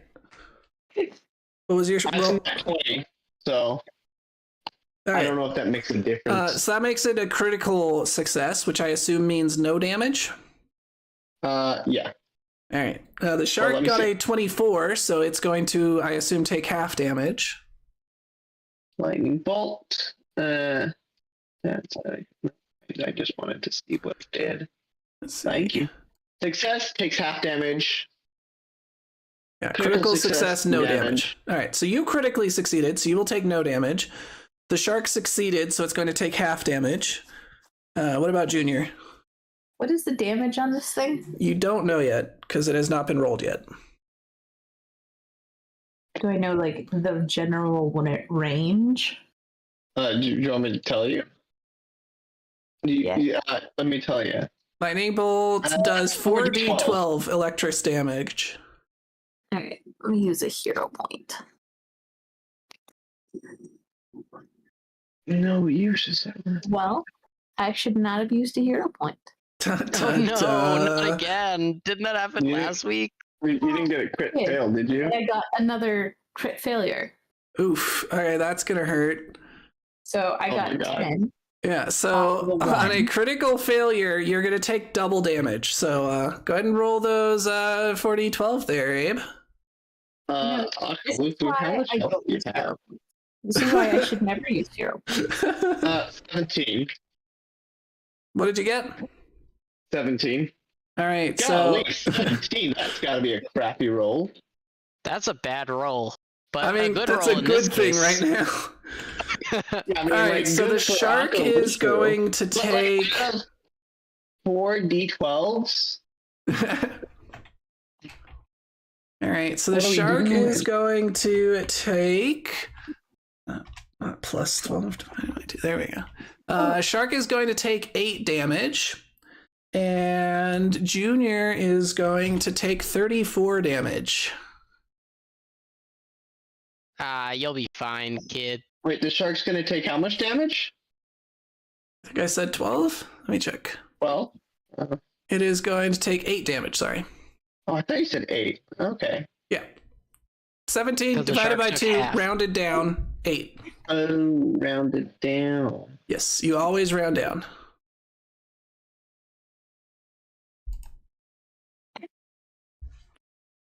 I did warn you that electricity was usable, but significantly less discriminate underwater.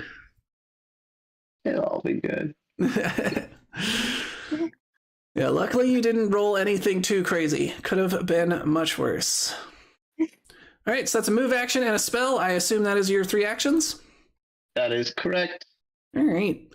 Now the previously electrified shark is up. So he's going to take his 2 move actions, because I don't believe he can make it in 1. No, he cannot. And he's going to go up to the person who just tried to Kentucky Fry him.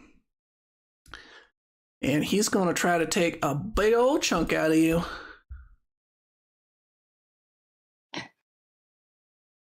So, does an 18 hit? I don't believe so. No, it does not. All right, so it comes over, tries to take a chomp out of you. but it seems ineffective. Oh, Mako, it is your turn.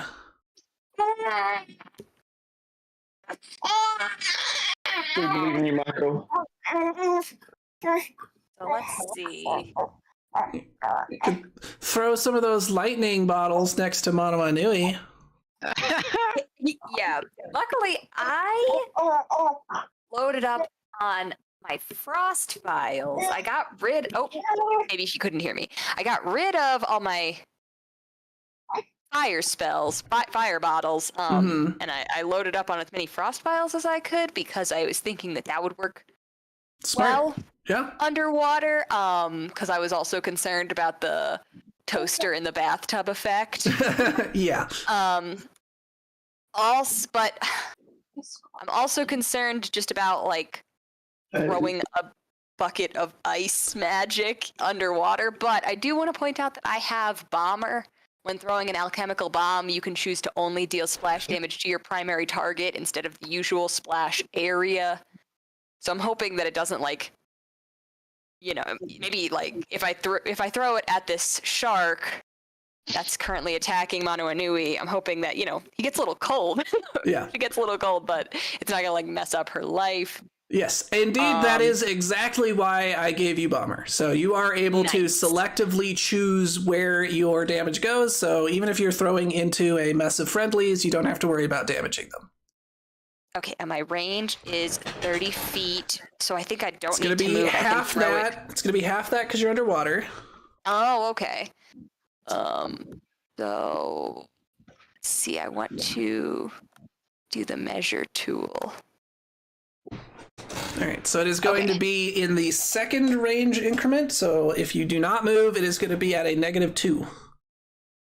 Well, that's silly. I should move so that I'm 15 feet away. Yeah. That makes more sense in my mind. So, shoot. Let's go ahead and put me here. That's what I said, right? Yep, 15 feet. Nice. And then I would like to throw my frost vial, moderate, or rather, one of them. All right. Go ahead and roll for attack. Oh, sweet. I got a 29. That definitely hits. I don't... Oh, just barely a crit. That is a crit. Oh, win. Hell yeah. So then I check this box that says crit and then roll for damage. Yeah, and you can check it after you roll damage and it should update, I'm pretty sure, but yeah, check the box, roll the damage, and it'll tell you. Well, it kind of sucked. I got a 12. That's not bad. Maybe that doesn't suck, yeah. I mean, that's more than the entire lightning bolt did to it. Ah, there you go. It's just, we can't all be Mono Nui. Yeah. Mono Nui is like, he's a lot. You mean Akalubu Jr.? Yes, sorry. Yeah. I don't know why I always get those two backward. Yeah, just who you were talking about. Yeah, Akalupu's a lot. So don't. That was a good roll for Akalupu as well. So don't be expecting those kinds of numbers on every attack. That was a pretty exceptional occasion. Mm-hmm. All right, so you blast into the side of the hammerhead shark. You can see the little explosion of ice sending out flash frozen icicles across the creature, and it looks very hurt. Not quite dead, but very hurt. Nice. And you do have one action remaining. I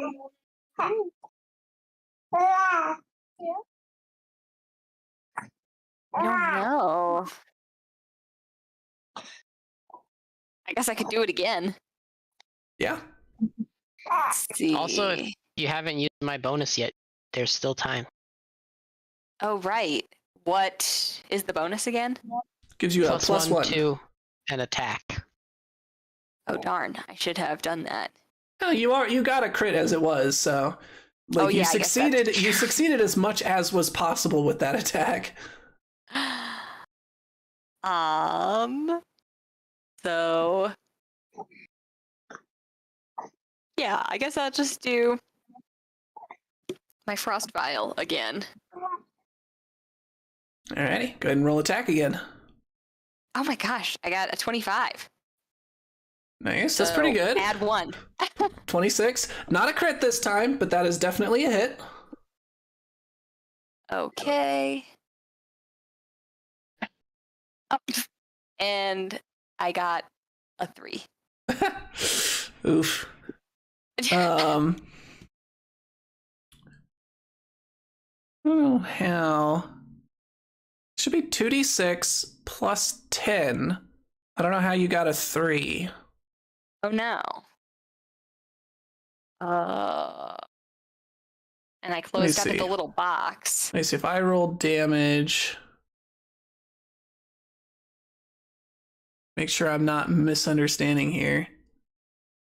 Yeah, it only says 5. Let me check the description on the frost vial. Make sure I'm not misreading it. Moderate. Let's see. Gain a +1 item bonus to attack rolls. The bomb deals 2d6 cold damage and 2 cold splash damage. Oh, I think the 10 that I was seeing is that the target takes a negative 10-foot move penalty. Oh, okay. Okay. So that makes more sense. So it probably is. You said it was 3? Yeah, I got a 2 and a 1. It said. Well, you wanna give me a guess as to how much health it has left? 4. Nope, 3. Oh dang. So it's dead. Winner. So yeah, you throw a couple of ice vials at it. The first one does quite a bit of damage. The second one seems to be a bit more glancing, but the creature seems to be unable to take any more abuse, and you can see it twitches a few times before it then starts to float off into the ocean, blood trailing from its mouth.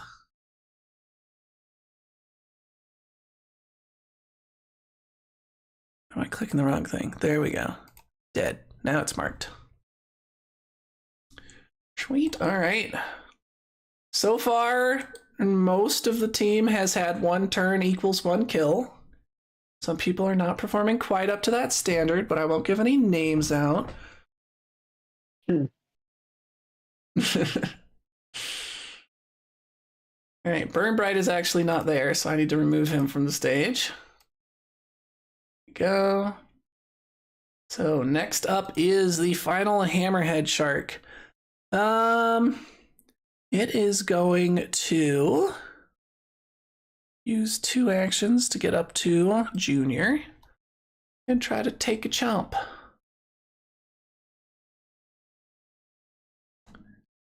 All right, does a 22 hit Junior?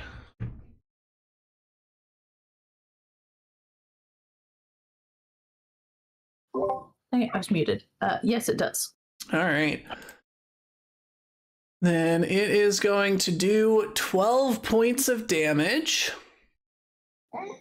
And it now has you grappled in its jaws.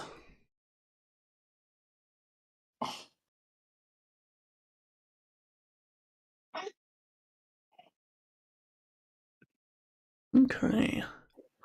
Nice. So that is going to end its turn. So finally, we have Dolphine. Let me check the range on her attack. 30 feet. Okay. So luckily, she has a pretty good movement speed underwater. Oh, that's not the right thing. Here we go. So she is going to, let's see, where is like 30 feet from this shark? Yeah, quite a bit of range. Okay, so she's just going to move to here. Yeah, here. And then once again, she's going to activate her aura, and she is going to go for a single action elemental blast. So she's going to, take one palm and push it outward toward the creature, and a jet of water is going to go flying toward it. And let's see if she can hit.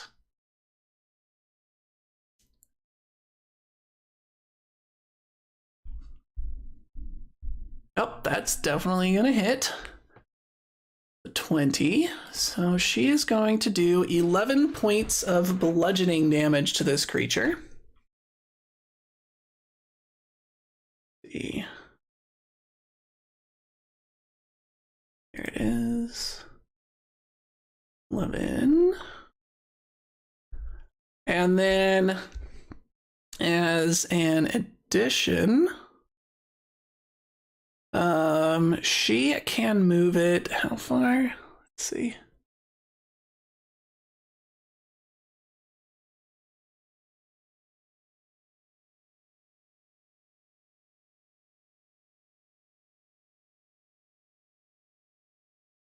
She can move it 10. No, she's underwater.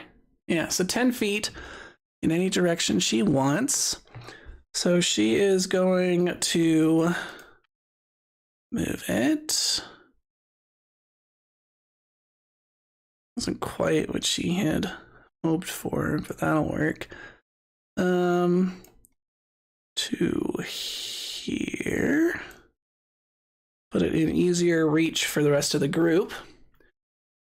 And then with her third action, let's see.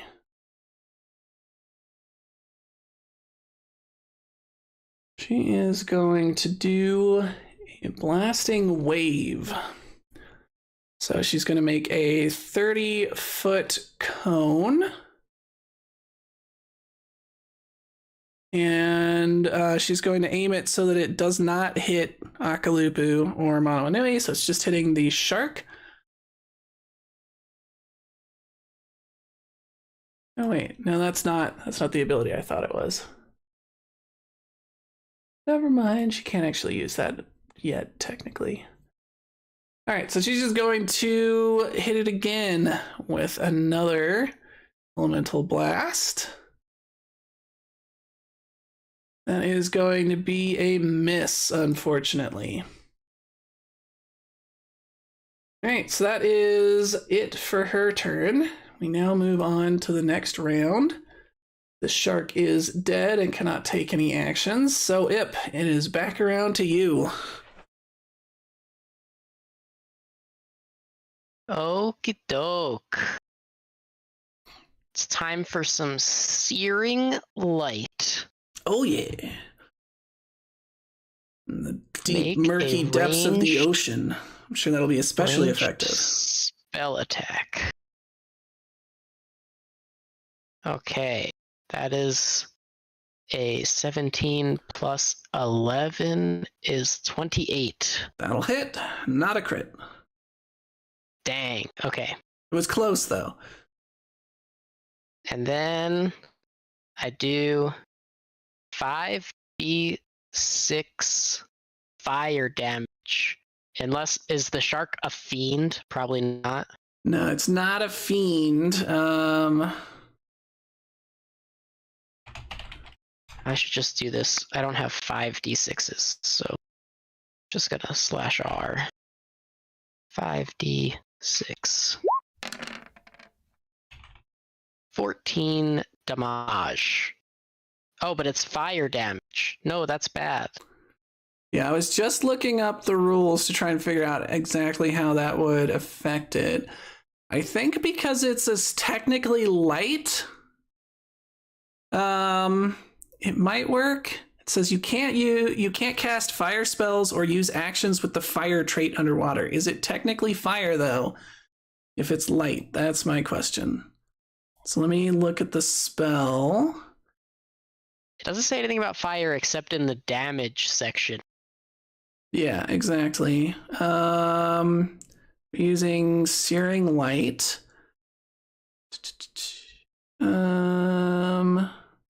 Attack, Evocation, Fire. Unfortunately, it is a fire spell. Oh no! So it just does nothing? In this case, I will say that you knew that and did not cast the spell. Okay. Unless you would just like make to this have noise. wasted it. Like, if you want to keep that as just like an oopsie, that's fine. But if you would like to cast something else, I will allow it. Okay, I'll go with the much less fun Divine Lance spell. Noise. Let's try this again. Okay, I got a 26. That'll hit. And oh, that's weird. It says range damage 4d4 spirit damage, but then in the description it says the target takes 2d4 spirit damage. I believe that's because you are upcasting it. Because I think you cast either you can prepare it at higher levels, or you always cast at your level. I forget which. But yeah, I think you are casting it at a higher level, and that's why. Yeah, see, heightened, the damage increases by 1d4. It's a level 1 cantrip, but you currently have it assigned as a level 3 spell, so that is raising it by 2 levels, increasing the damage by 2d4. Oh, okay, cool. So it's 4d4 damage. And this is spirit damage, not fire damage. Yes. 10. It's not bad. Wow, that did almost as much. Right? All right. So this guy going to take I rolled a 10 straight. points of damage. Oh, you did? That's funny. That is pretty good. All right. It looks really beat up, but not quite dead. Oh, I still have one action left. Can I? You have your crossbow, right?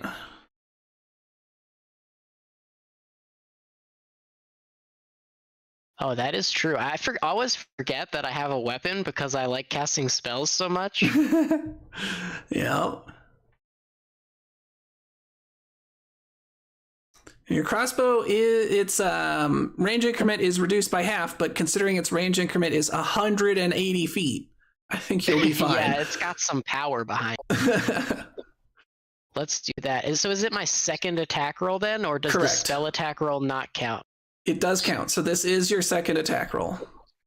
Okay. So you will be 17. Unfortunately, that is a miss. Dang. End turn. All right. Make sure you subtract 1 arrow. You will definitely not find an arrow you just fired off into the depths of the ocean. All right, Junior, you are up. The shark still has you in its mouth. When Dolphine hit it, you felt both it and yourself, by extension, kind of pushed through the water back toward the group. But yeah, you are grappled, but otherwise unimpeded. Cool. So I can just hit him, right? Correct. Cool. I'm gonna do that. And what was the because I'm doing slashing. It's -2. And I believe your blood gem is charged, so if you wanted to use its effect and drain it of power, you can roll twice and take the higher. Not that I feel like that's necessary in this situation. Just wanted to remind you it was an option you had. Nice. I'm glad you told me that because I did forget it was an option. I will probably not do it, but I'm glad to be reminded that I can do it. Yeah. Does a 19 hit? That does hit.